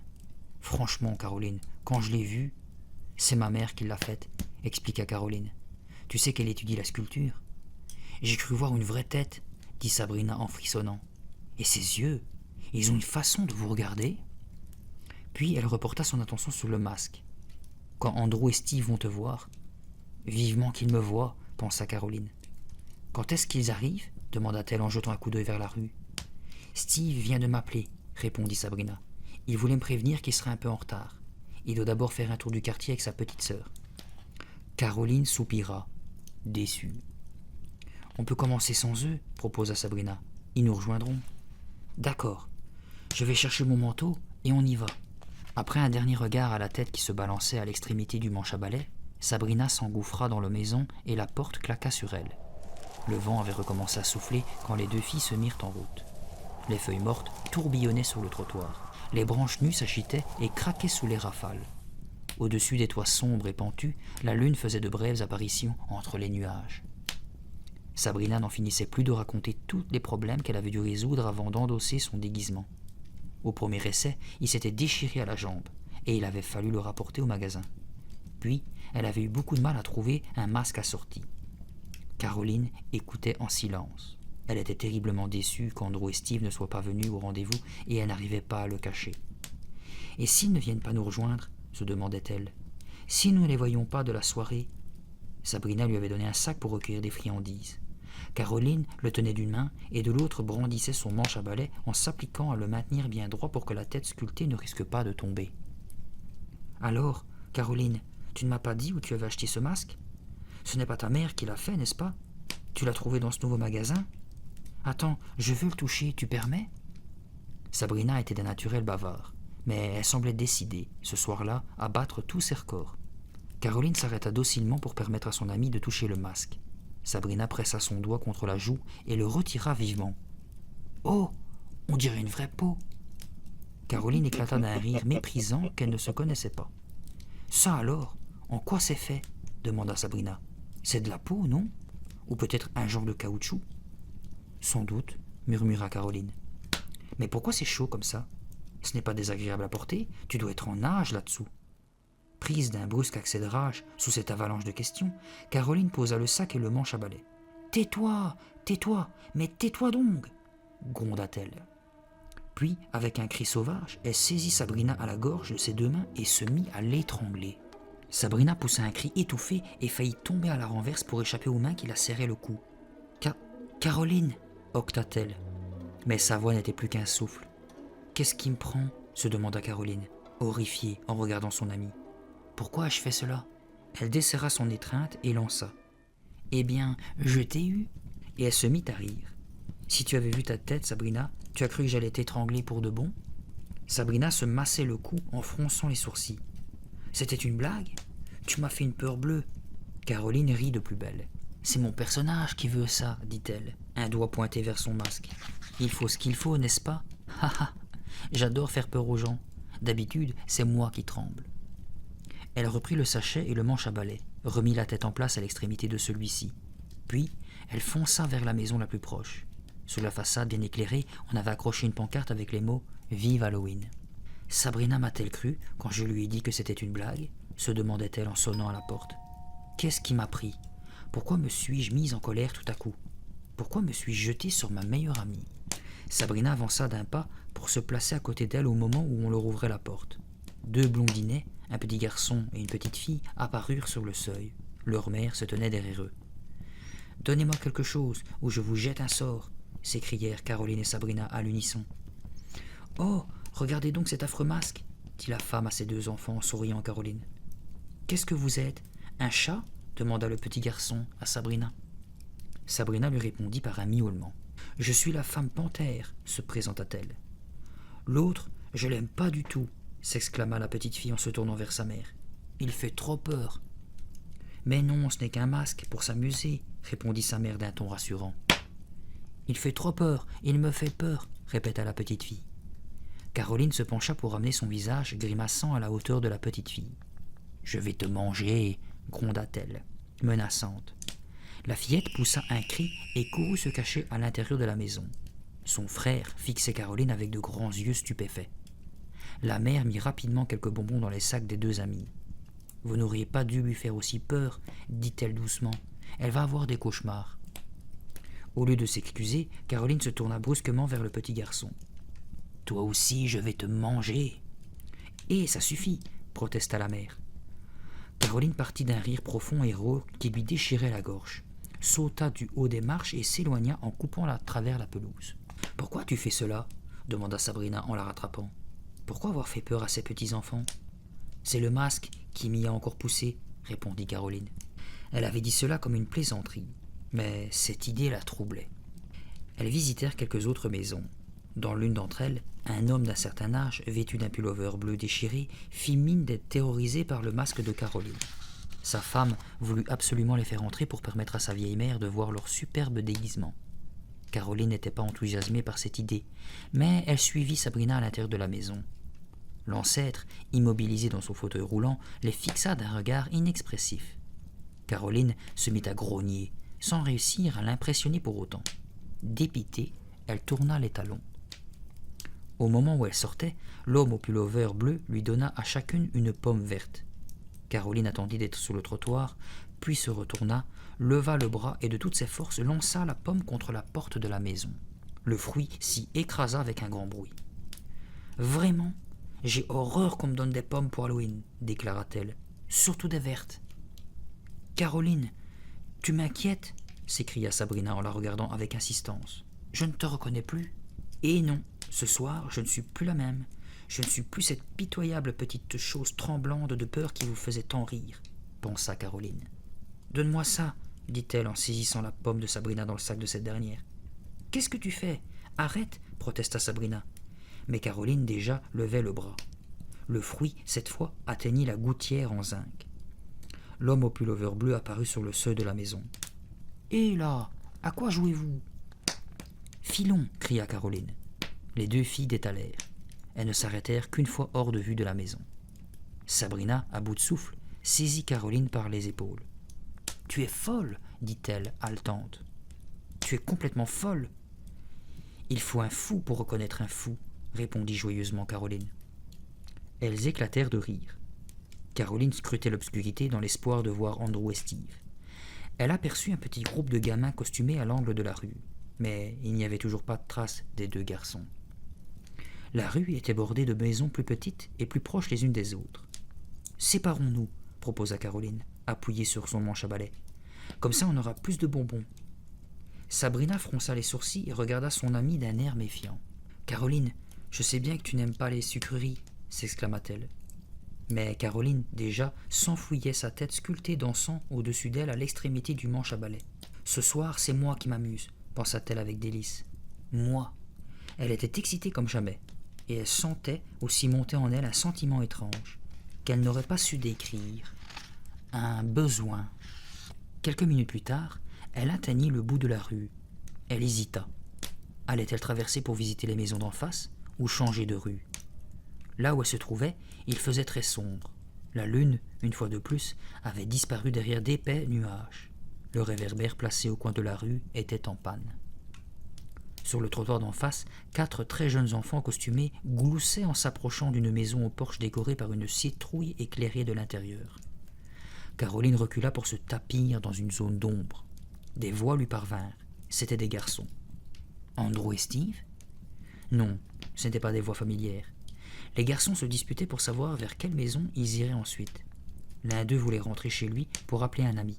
« Et si je vous faisais une petite peur, mes mignons ?» murmura Caroline tapie dans l'obscurité. « Une bonne petite frousse pour que vous vous rappeliez longtemps cette nuit d'Halloween. » Elle attendit, en tendant l'oreille, qu'il soit à moins d'1 mètre d'elle.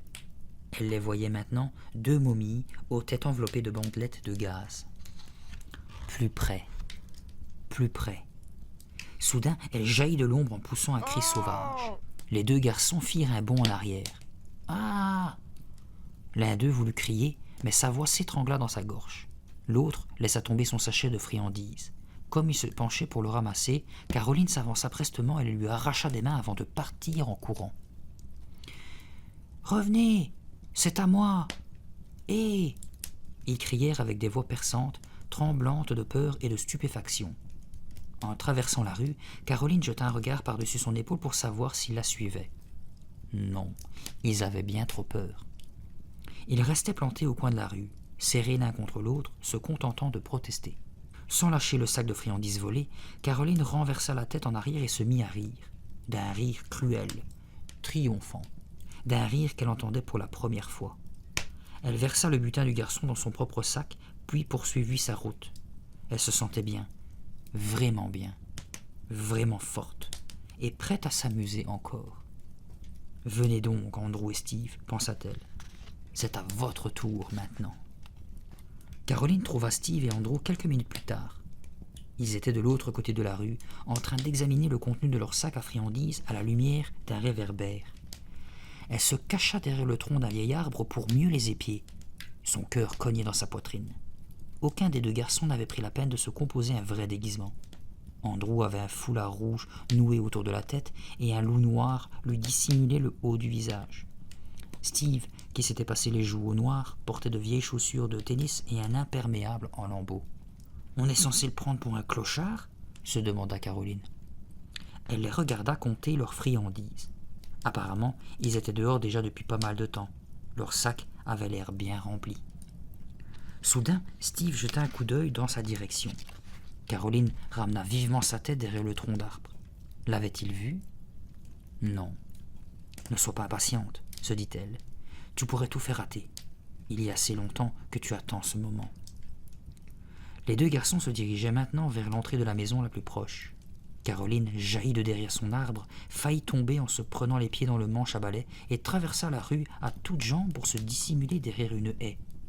Quand ils reviendront, je leur sauterai dessus comme une bête fauve. Je leur ferai la plus belle peur de leur vie. La haie sentait bon le cyprès. Elle était encore humide de pluie. Le vent faisait trembler les feuilles. D'où venait ce sifflement étrange? Caroline mit un certain temps à comprendre que c'était le bruit de sa propre respiration. Soudain, elle se prit à douter. « Ça ne va pas marcher », pensa-t-elle en se faisant toute petite derrière sa haie. « Je suis une idiote, la dernière des idiotes. Andrew et Steve ne se laisseront jamais impressionner par ce masque ridicule. Je vais leur sauter dessus et ils se moqueront de moi, une fois de plus. Je les entends déjà hurler de rire. « Ha ha, Caroline, quelle tête tu as !» Et ensuite, à l'école, ils raconteront que je croyais leur faire peur et qu'ils m'ont tout de suite reconnu. Et ils feront rire tout le monde avec cette histoire, comme toujours. Mais qu'est-ce qui m'a pris de croire que ça pourrait marcher? Accroupie dans l'ombre, elle sentait monter sa colère, envers elle-même, envers les deux garçons. Elle avait le visage en feu sous son horrible masque. Son cœur battait follement. Son souffle précipité passait en sifflant à travers le nez aplati du masque qui écrasait le sien. Andrew et Steve approchaient. Elle entendait leurs pas sur le gravier de l'allée. D'une seconde à l'autre, ils seraient sur le trottoir, passeraient tout près d'elle. Tous ses muscles tendus, elle se prépara à bondir. « Eh bien, tant pis, » se dit-elle, en prenant une profonde inspiration. « Allons-y. » Ce fut comme dans un film au ralenti. Les deux garçons passèrent lentement devant la haie. Ils discutaient avec animation. Mais pour Caroline, leur voix semblait venir de très loin. Elle se leva d'un bond et surgit de l'ombre en hurlant à plein poumon. Malgré le peu de lumière, elle vit clairement leur réaction. Leurs yeux s'écarquillèrent, leurs bouches s'ouvrirent, leurs mains s'élevèrent au-dessus de leur tête. Steve poussa un cri. Andrew agrippa le bras de son ami. Le cri de Caroline emplit l'espace, se répercuta contre les façades des maisons, au-dessus des pelouses et des jardins silencieux. Tout semblait se passer très lentement, si lentement que Caroline vit battre les paupières d'Andrew et son menton trembler. Elle vit un éclair de terreur dans les yeux de Steve quand son regard se détacha du masque pour remonter le long du manche à balai. Elle le secoua avec des gestes menaçants. Steve laissa échapper un gémissement affolé. Andrew regardait Caroline, tremblant et bouche bée. « Caroline, c'est toi ?» parvint-il enfin à articuler. Pour toute réponse, Caroline émit un sourd grognement. « Mais qui es-tu » demanda Steve à son tour, d'une voix chevrotante. « C'est Caroline, je crois, » lui dit Andrew. « C'est bien toi, là-dessous, Caroline ?» Steve partit d'un rire nerveux. « Tu nous as fait peur. Caroline, c'est vraiment toi ?» insista Andrew. Caroline agita le manche à balai, puis montra la tête du doigt. « La voilà, Caroline !» annonça-t-elle. Sa voix était rauque et profonde. « Ah !» Les deux garçons regardaient la tête sculptée, inquiets et ne sachant que penser. « Eh oui, c'est Caroline. C'était Caroline !» répéta-t-elle lentement, en agitant la tête dans leur direction. Le regard fixe des yeux peints semblait darder sur eux. « Cette pauvre Caroline, elle ne voulait pas me prêter sa tête ce soir, mais je l'ai prise tout de même. » Les deux garçons semblaient pétrifiés sur place. Andrew n'avait pas lâché le bras de Steve. Steve se remit à rire. Il regardait fixement Caroline. « Tu es Caroline, n'est-ce pas ?» dit-il. « Comment tu fais pour prendre cette voix bizarre ?»« Regarde bien, Steve, » gronda Caroline. « C'est ton amie, là-haut, ton amie Caroline, ce qu'il reste d'elle. » Andrew fit un effort pour avaler sa salive. Son regard restait rivé à la tête qui se balançait au-dessus de lui. Steve semblait hypnotisé par le masque de Caroline. « Votre butin !» ordonna Caroline, surprise elle-même par la méchanceté de sa voix. « Pardon ?» fit Steve. « Vos sacs, tout de suite, ou bien c'est votre tête que je vais mettre là-haut. » Les deux garçons se mirent à rire, mais leur rire sonnait faux. « Je ne plaisante pas !» rugit Caroline. Les rires cessèrent net. « Caroline, arrête !»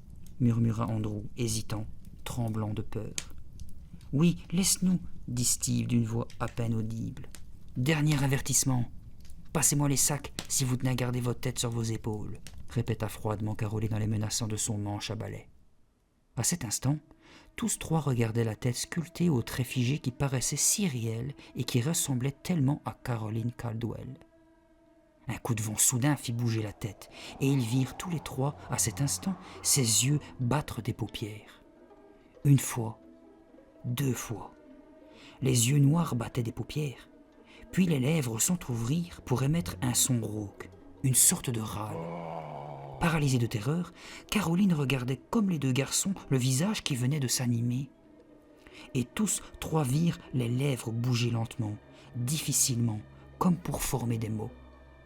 La bouche s'ouvrait, se refermait, la tête continuait à osciller sur son support.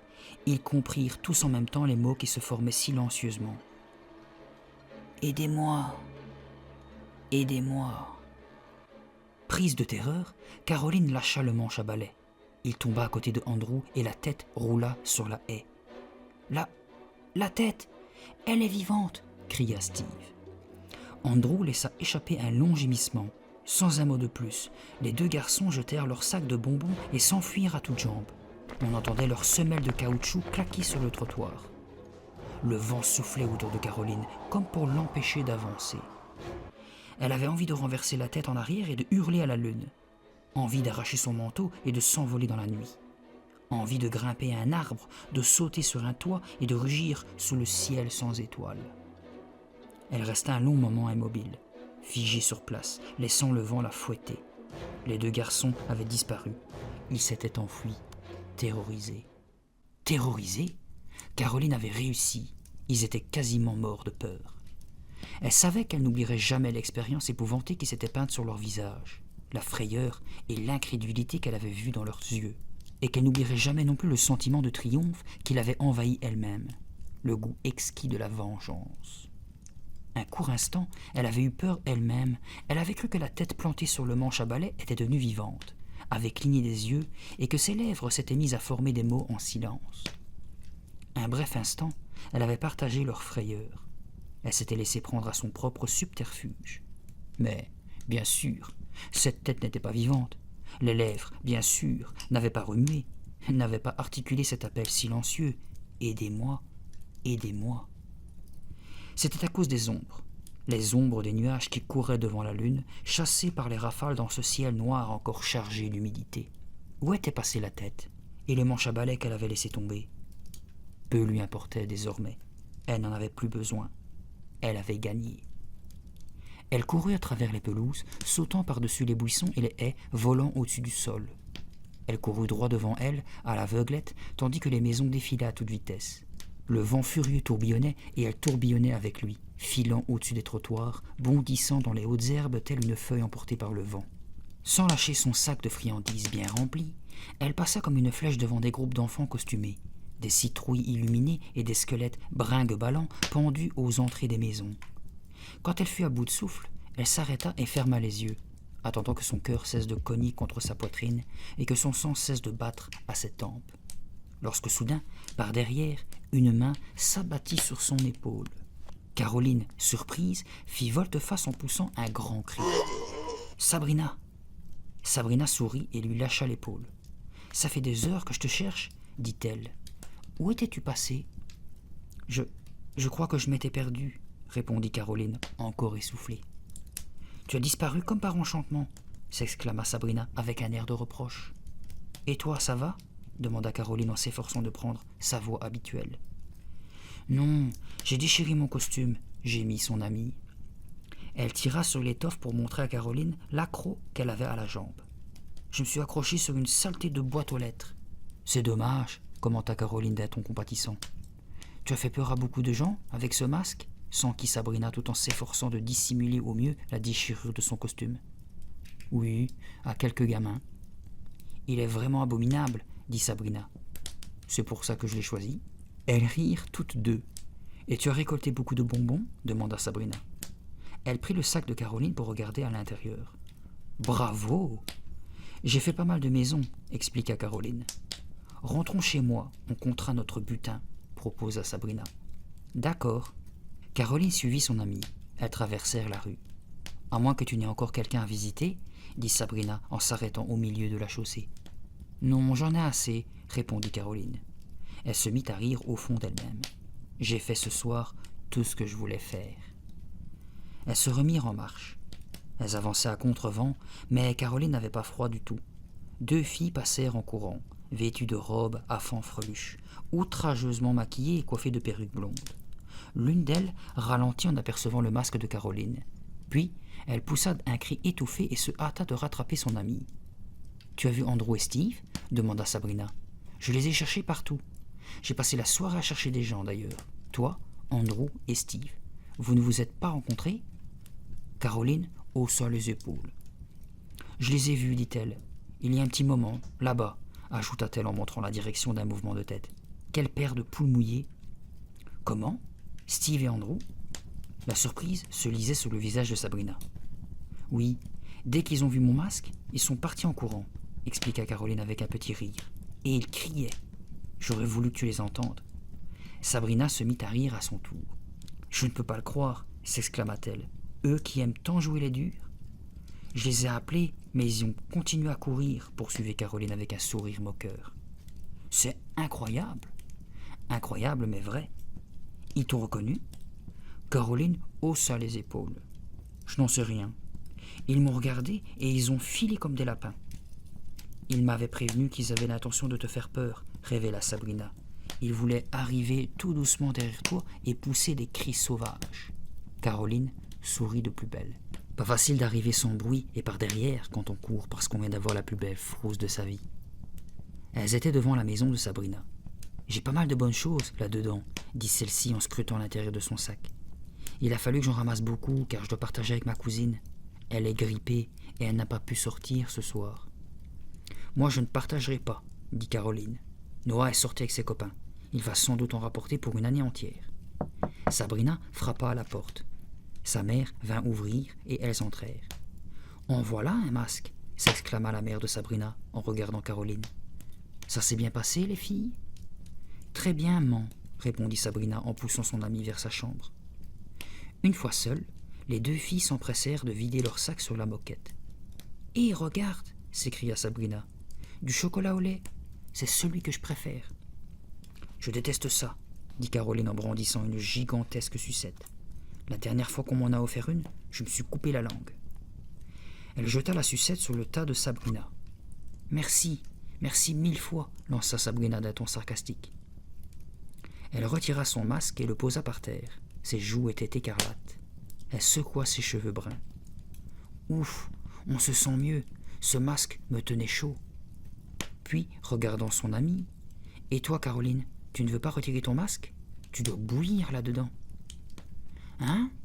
Ah oui, bonne idée. » Caroline, en vérité, avait oublié qu'elle en portait un.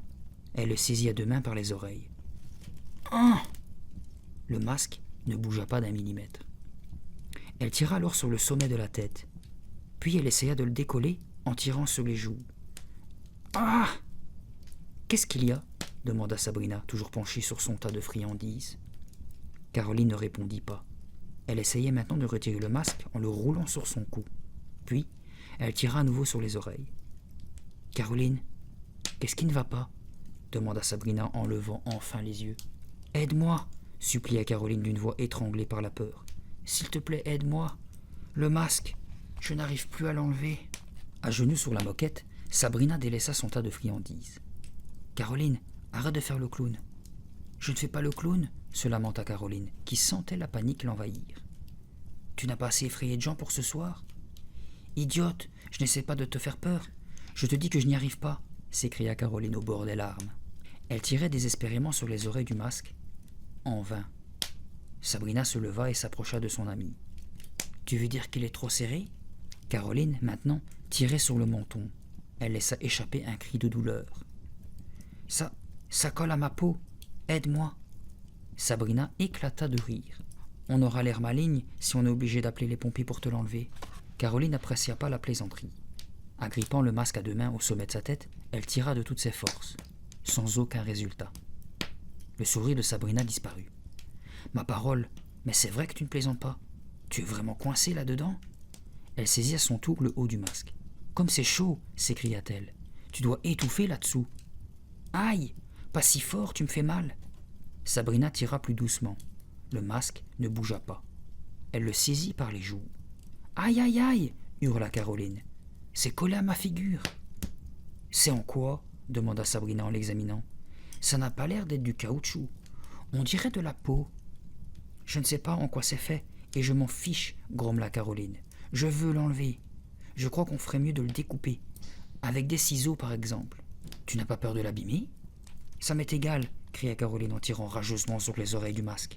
Ça m'est complètement égal. Je veux l'enlever, c'est tout. Je vais craquer si on n'arrive pas. Sabrina mit gentiment sa main sur l'épaule de son amie. D'accord, d'accord. Essayons une dernière fois. Et si ça ne marche pas, on coupera. Elle se pencha pour examiner le masque de plus près. Je dois pouvoir l'enlever si j'arrive à passer mes mains par-dessous, dit-elle en réfléchissant à haute voix. Eh bien vas-y, dépêche-toi, supplia Caroline. Mais Sabrina ne bougeait plus. Son regard exprimait une stupéfaction muette. « Sabrina, qu'est-ce que tu as ?» Sabrina ne répondit pas. Elle se contenta de passer ses doigts sur le cou de Caroline. Son expression s'était figée. La surprise, la crainte, la perplexité se lisaient dans ses yeux. Elle se mit derrière Caroline, lui toucha la nuque en différents endroits. « Qu'est-ce qu'il y a ? Qu'est-ce qui se passe ?» demanda Caroline d'une voix étranglée. Sabrina passa une main dans ses cheveux bruns. Elle plissa le front. « Caroline, dit-elle enfin, il y a quelque chose de très bizarre. »« Quoi ? Qu'est-ce que tu racontes ? » ?»« Je ne trouve pas le bas du masque. »« Quoi ? Qu'est-ce que tu dis ?» Caroline porta vivement les mains à son cou, qu'elle se mit à tâter avec frénésie. « Il n'y a rien, pas de différence entre le masque et la peau. Je ne trouve nulle part où glisser la main. »« Mais c'est fou !» cria Caroline. Elle mit ses mains sur sa gorge, cherchant le bas du masque. « C'est fou !» répéta-t-elle. « C'est complètement fou !» Sabrina enfouit son visage dans ses mains, cachant sa pâleur et son expression horrifiée. « C'est fou, c'est complètement fou !» répétait Caroline, de plus en plus épouvantée. Mais après avoir longuement exploré son cou et sa nuque de ses doigts tremblants, elle fut bien obligée de se rendre à l'évidence. Son amie avait raison. On ne pouvait savoir où commençait le masque, et on ne pouvait nulle part glisser ses doigts dessous, car il n'y avait pas de différence entre le masque et la peau de Caroline. Le masque était devenu son vrai visage. Ses jambes flageolantes menaçant à chaque seconde de se dérober sous elle, Caroline se dirigea vers le grand miroir de l'entrée. Tout en marchant, elle continua à tâter son cou de ses doigts tremblants. Enfin, elle aperçut son reflet. « On ne voit rien !» s'écria-t-elle. « On ne voit pas où le masque commence. » Sabrina s'approcha d'elle, pâle d'inquiétude. « C'est incroyable !» Soudain, Caroline poussa un long gémissement. « Mais ce ne sont pas mes yeux. Mes yeux ne sont pas comme ça. »« Calme-toi, » dit doucement Sabrina. « Tes yeux ? Ce ne sont pas mes yeux. Pas du tout, » cria Caroline de plus belle, comme si elle n'avait rien entendu. « Où sont mes yeux ? Où suis-je ? Sabrina, ce n'est pas moi, ça. »« Caroline, je t'en prie, calme-toi, » répéta Sabrina. Mais sa voix étranglée en disait long sur sa propre frayeur. « Ce n'est pas moi, » répéta Caroline, horrifiée, en pressant à deux mains les joues affreusement ridées de son masque. « Ce n'est pas moi. » Sabrina tendit la main vers elle, mais Caroline l'évita. Avec un cri d'horreur et de désespoir, elle fonça à travers le hall d'entrée et se jeta contre la porte. Sabrina la vit, secouée de sanglots, s'exprimer sur le verrou qu'elle mit quelques secondes à ouvrir. « Caroline, arrête-toi, reviens !»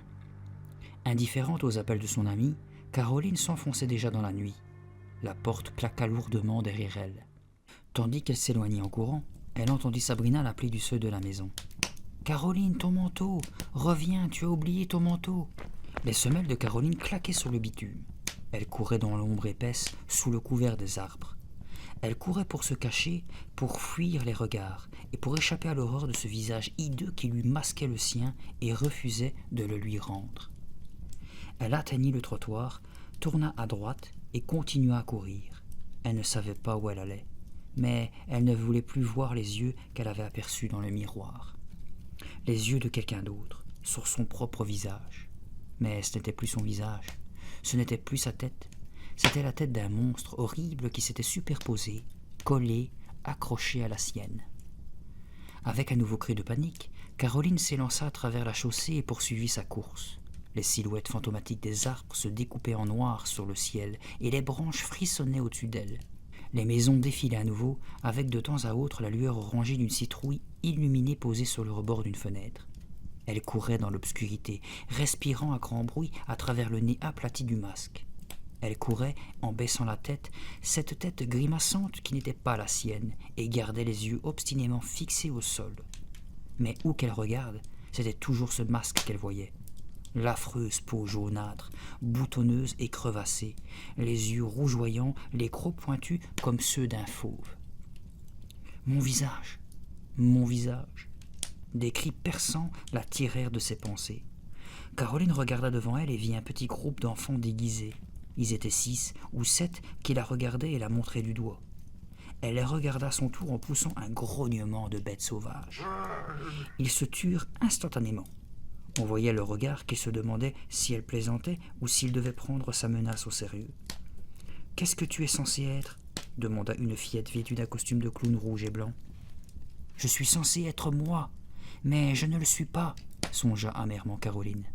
Mais elle ne répondit pas. Baissant la tête, elle tourna les talons et s'éloigna en courant. Elle les entendit rire derrière elle. « Ils rient parce qu'ils sont soulagés, » se dit-elle, « soulagés que je les ai laissés. » Avec un nouveau sanglot, elle tourna à l'angle de la rue et continua à courir. « Où vais-je ainsi? Qu'est-ce que je fais? Suis-je condamnée à courir sans jamais m'arrêter ?» Elle s'immobilisa en apercevant, à quelque distance devant elle, le magasin de farce et attrape. « Mais bien sûr, ce type bizarre avec sa grande cape noire, il m'aidera, lui. Il saura ce qu'il faut faire.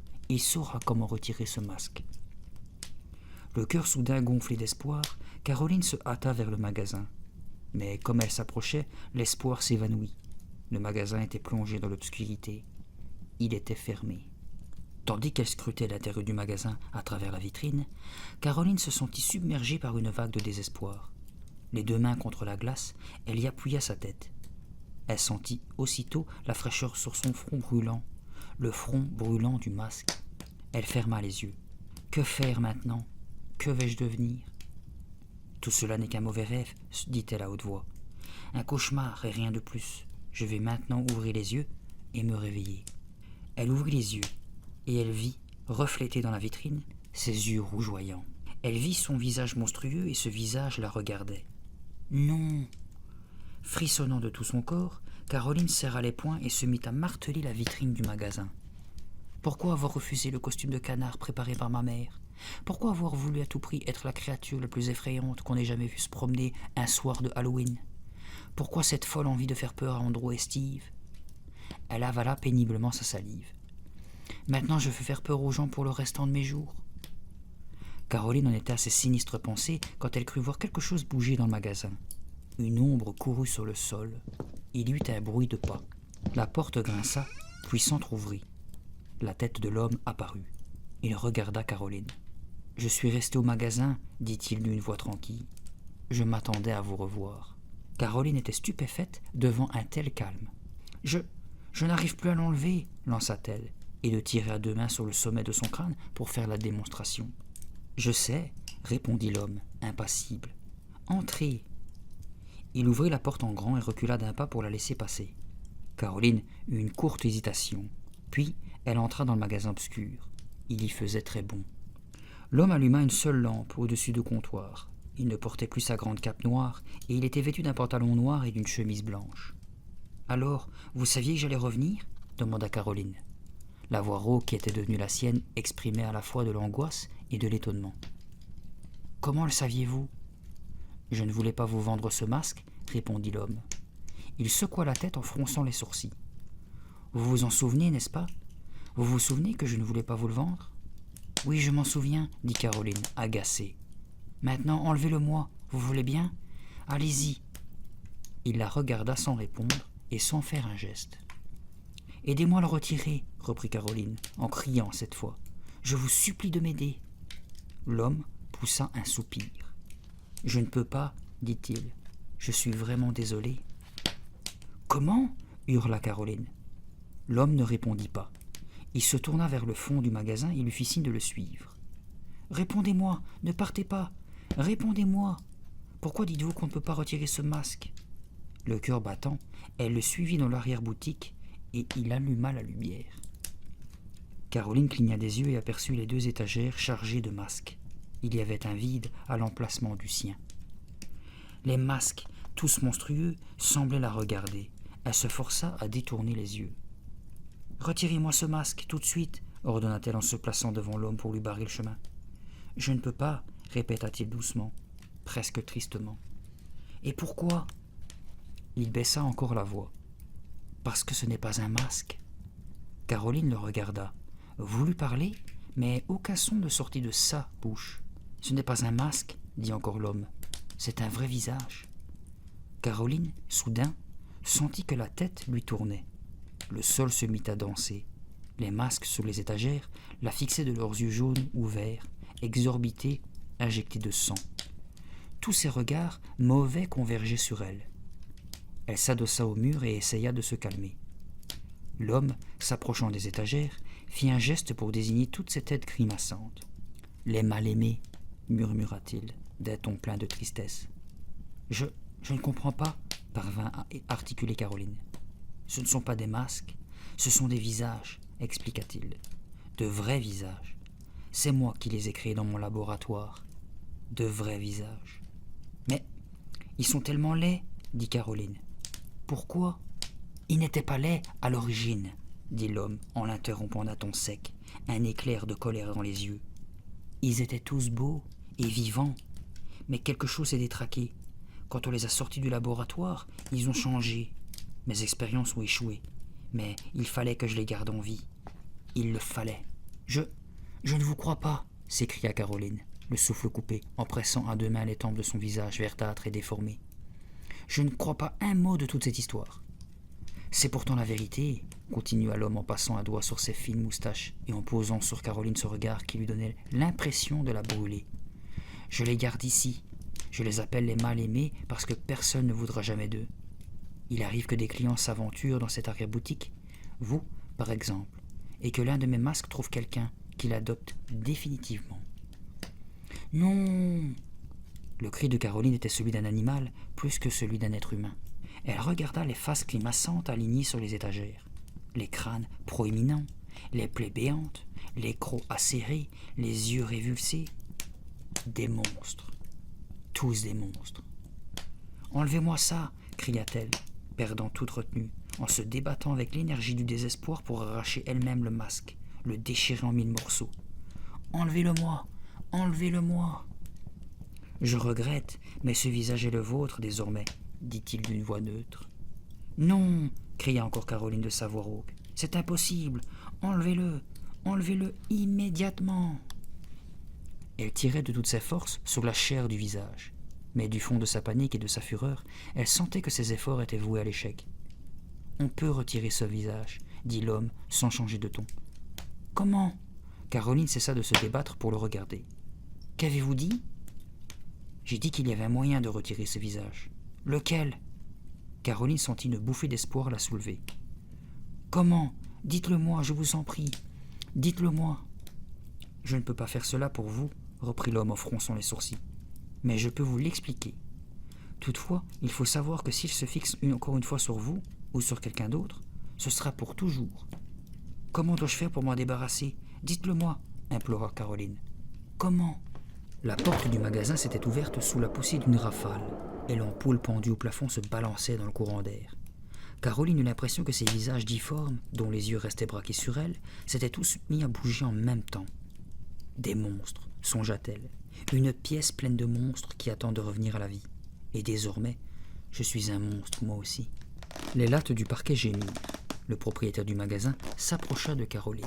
« Comment dois-je faire pour le retirer ?» demanda-t-elle. « Dites-le-moi, montrez-le-moi, vite !»« Ce masque met un certain temps à se fixer, et lorsqu'il l'a fait, on ne peut le retirer qu'une fois, » expliqua l'homme d'une voix douce. « Et il faut pour cela un symbole d'amour. » Elle le regardait, attendant la suite. Mais le silence régnait maintenant dans la pièce. Un lourd silence. « Je ne comprends pas, » reprit Caroline. « Il faut m'aider, dites-moi quelque chose de sensé, aidez-moi. »« Je ne peux pas en dire plus, » répondit l'homme en baissant la tête. Il avait fermé les yeux pour se masser les paupières. et semblait soudain très las. « Mais enfin, que voulez-vous dire par « symbole d'amour » demanda Caroline. Comme il continua à se taire, elle fit un pas vers lui et saisit à deux mains le devant de sa chemise. « Que voulez-vous dire? Que voulez-vous dire » Il ne fit pas un geste pour se dégager. « Je ne peux rien dire de plus, » répéta-t-il dans un murmure. « Non, cria-t-elle, non, vous devez m'aider, il le faut. » Elle sentait la fureur monter. Elle sentait qu'elle perdait tout contrôle d'elle-même, mais elle n'y pouvait rien. « Je veux qu'on me rende mon visage !» hurla-t-elle en martelant de ses poings la poitrine de l'homme. « Je veux qu'on me rende mon visage, je veux redevenir moi-même. » L'homme recula en faisant des gestes des deux mains pour le lui dire de se calmer. Puis tout à coup, ses yeux s'agrandirent et une expression terrorisée se peignit sur ses traits. Caroline suivit son regard vers les étagères. Elle laissa échapper un cri d'horreur en voyant que tous les visages s'étaient mis à bouger. Les yeux exorbités clignaient, les langues tuméfiées léchaient les lèvres sèches, les plaies béantes luisaient d'un éclat malsain. Les têtes frissonnaient, tremblaient, clignaient des yeux et respiraient. « Que se passe-t-il » chuchota Caroline d'une voix tremblante. « Vous les avez tous réveillés » gémit l'homme, qui paraissait maintenant aussi effrayé qu'elle. « Mais, allez-vous-en » cria-t-il en la poussant violemment vers la sortie. « Vite » Caroline hésita, se retourna pour regarder les têtes qui s'agitaient sur les étagères. Des lèvres épaisses claquaient avec des bruits de ventouse. Des crocs acérés s'entrechoquaient. Des nids hideux qui n'avaient rien d'humain se tordaient pour respirer à grand bruit.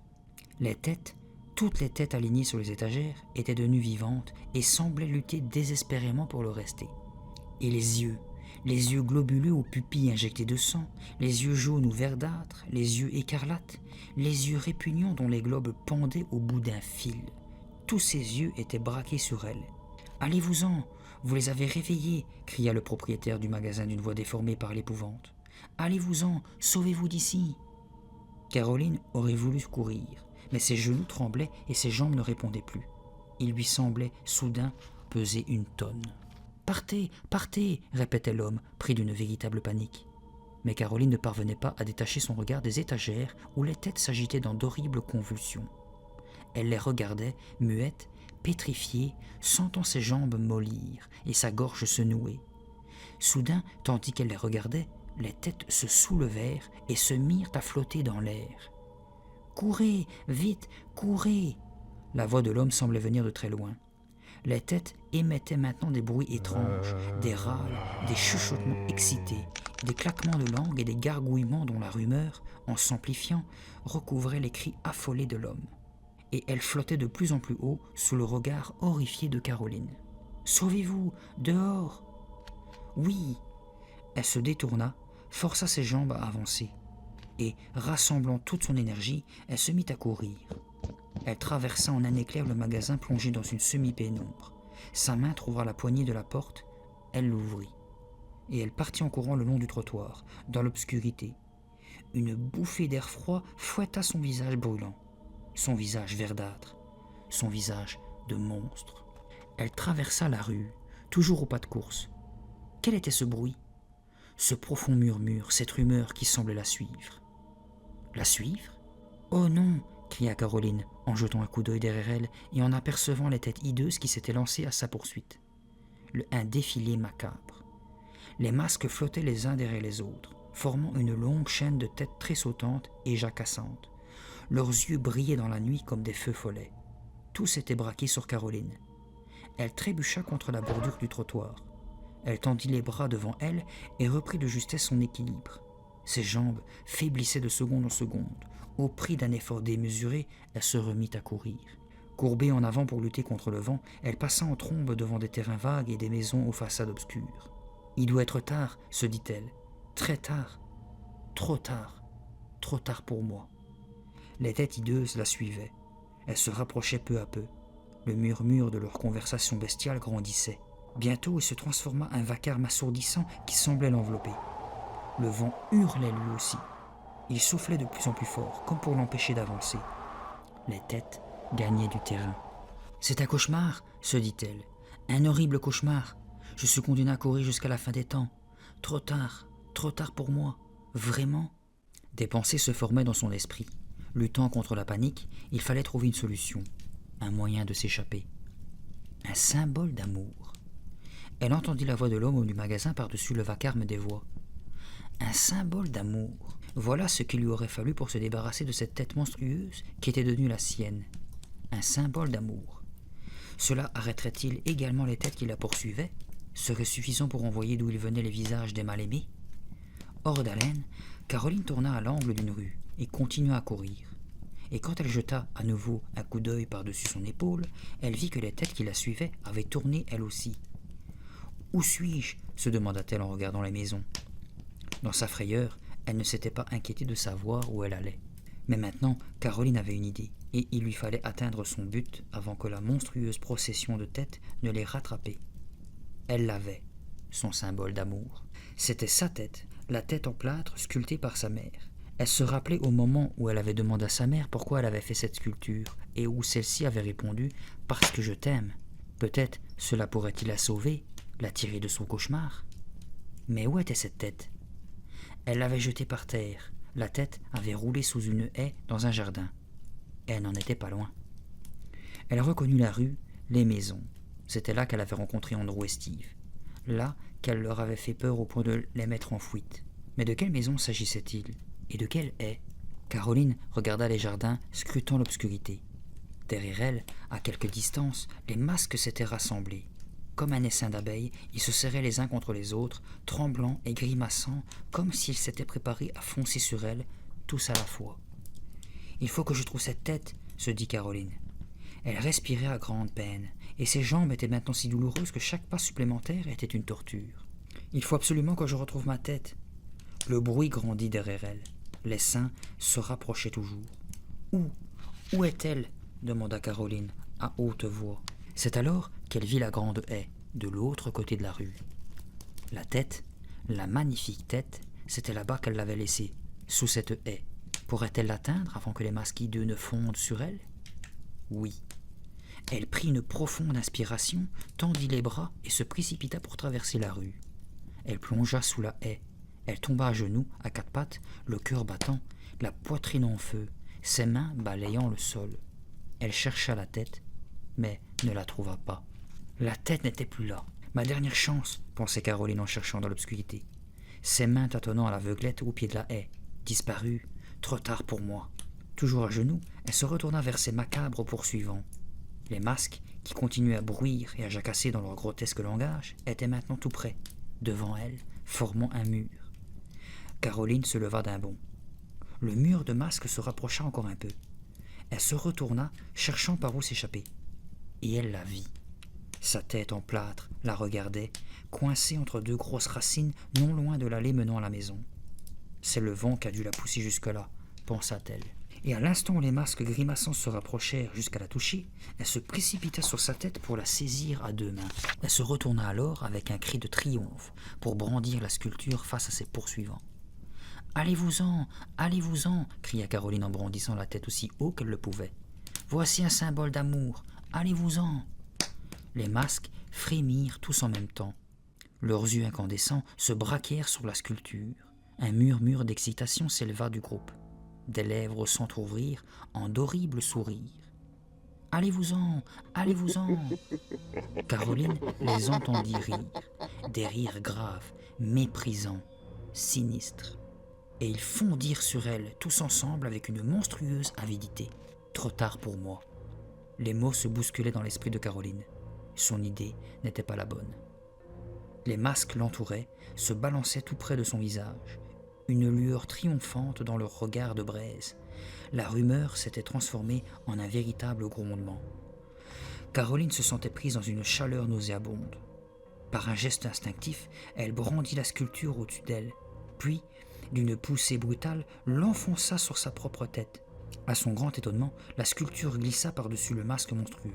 « Je porte ma propre tête comme un masque », se dit-elle amèrement. Et elle fut plongée dans une obscurité totale. La sculpture n'avait pas de trou pour les yeux. Caroline ne pouvait plus rien voir. Elle n'entendait plus rien. « Que vont-ils faire de moi ?» se demanda-t-elle, seule avec sa peur. « Vais-je devenir moi aussi une mal-aimée? Vais-je finir sur une étagère parmi les autres masques ?» Enfermée dans les ténèbres et dans un épais silence, Caroline attendait. Longtemps. Elle sentait le sang battre à ses tempes. Elle sentait son cœur cogner follement contre sa poitrine. Elle avait la gorge sèche. Que va-t-il se passer maintenant? Que font-ils? Le silence, la solitude, la peur dans l'obscurité. C'en était plus qu'elle pouvait supporter. Dans un dernier effort, elle saisit la sculpture à deux mains et la souleva. Les horribles têtes avaient disparu, envolées. Caroline, incrédule, regardait autour d'elle. La rue, les arbres, les maisons, les jardins endormis. Personne. Elle était seule. Elle resta un long moment assise dans l'herbe humide, la tête sculptée sur ses genoux, le souffle court. Puis sa respiration redevint normale. Une lune blafarde, glissant entre deux nuages, vint éclairer la rue. Caroline sentit quelque chose qui pendait à son cou. Elle y porta la main et ses doigts rencontrèrent le bas du masque. Le bas du masque? Oui. Il y avait entre le masque et son cou assez de place pour glisser ses doigts. Elle s'entendit pousser un cri de joie. Posant la tête sculptée à ses pieds, elle tira sur le masque et le fit passer par-dessus sa tête. Sans le moindre effort, stupéfaite, elle l'examina, le plia, le déplia. Les yeux oranges, qui tout à l'heure semblaient jeter des flammes, s'étaient éteints. Les crocs puissants et acérés avaient repris la mollesse du caoutchouc. « Tu n'es qu'un masque, dit-elle à haute voix. Tu es redevenu ce que tu étais, un simple masque. » Elle le lança en l'air et le rattrapa avec un rire joyeux. « On ne peut le retirer qu'une fois, » avait dit l'homme du magasin. « Une seule fois, avec un symbole d'amour. »« Eh bien, j'ai réussi, » se dit Caroline, heureuse. « Je l'ai retiré et je ne suis pas près de le remettre. Jamais. » Elle se sentit soudain à bout de force. « Il faut que je rentre, pensa-t-elle. Il ne doit pas être loin de minuit. » Dans la plupart des maisons, les lumières étaient éteintes. Il n'y avait plus de voitures dans les rues. Les enfants qui, tout à l'heure, allaient de porte en porte avec leurs sacs de friandises étaient tous rentrés chez eux. En arrivant devant sa maison, Caroline s'arrêta. Elle se passa une main sous le visage. « Est-ce que j'ai bien retrouvé ma propre tête ?» se demanda-t-elle. Elle frotta ses joues, suivit la courbe de son nez. « C'est bien mon visage? C'est bien à moi que je ressemble ?» Ce toucher ne suffisait pas à la rassurer. « Il me faut un miroir, » dit-elle tout haut. Elle courut vers la porte et sonna. Après quelques secondes, la porte s'ouvrit et Noah apparut. Il la regarda et se mit à hurler. « Ah, enlève ce masque, enlève-le! Tu es trop affreuse !»« Non !» cria Caroline, horrifiée. Le masque, pensa-t-elle, avait sans doute transformé son visage. « Non! Oh non !» Bousculant son frère, elle se débarrassa vivement de la tête sculptée et du masque pour se précipiter vers le grand miroir du salon. Elle s'y vit. Parfaitement normal, son visage de toujours, son bon vieux visage, ses yeux marrons, son grand front et ce nez minuscule qu'elle avait toujours rêvé d'avoir plus long. « Je ne me plaindrai plus jamais de mon nez, » se promit-elle, toute à sa joie. Et tandis qu'elle se regardait, elle entendit le rire de Noah derrière elle. Elle se retourna, furieuse. « Noah, qu'est-ce qui t'a pris de... » Il rit de plus belle. « C'était une blague, je n'aurais jamais cru que tu marcherais. »« Pour moi, ça n'avait rien d'une blague, » rétorqua Caroline. Sa mère apparut au fond du hall d'entrée. « Caroline, où étais-tu? Voilà 1 heure que je t'attends. »« Pardon, maman, » répondit Caroline avec un sourire. « Je suis tellement heureuse, je crois que je ne cesserai plus jamais de sourire, » songea-t-elle. « C'est une longue histoire, » dit-elle à sa mère. « Une longue et incroyable histoire. »« Mais tu vas bien ?» demanda Madame Caldwell en examinant sa fille. « Oui, très bien. »« Viens dans la cuisine, » proposa Madame Caldwell. « J'ai un bon cidre chaud pour toi. » Caroline suivit docilement sa mère. Un délicieux parfum flottait dans l'air. Caroline n'avait jamais été aussi heureuse de se retrouver chez elle. Elle embrassa sa mère, se jucha devant le comptoir sur un tabouret. « Pourquoi n'as-tu pas porté ton costume de canard ?» demanda Madame Caldwell en emplissant une chope de cidre fumant. « Où es-tu allée? Pourquoi n'étais-tu pas avec Sabrina? Elle a déjà appelé 2 fois, elle se demandait ce qui t'était arrivé. »« Eh bien, commença Caroline, c'est assez long comme histoire, maman. »« J'ai tout mon temps, » dit sa mère en poussant la boisson vers elle. Elle s'accouda au comptoir, le menton appuyé sur sa main. « Vas-y, raconte. »« Eh bien... » Caroline hésita. « Tout va bien maintenant, maman. Parfaitement bien, mais... » L'arrivée soudaine de Noah l'empêcha d'aller plus loin. Il tenait à la main le masque qu'elle venait de retirer. « Hé, Caroline, tu me le prêtes? Je voudrais l'essayer. Rien qu'un petit moment. »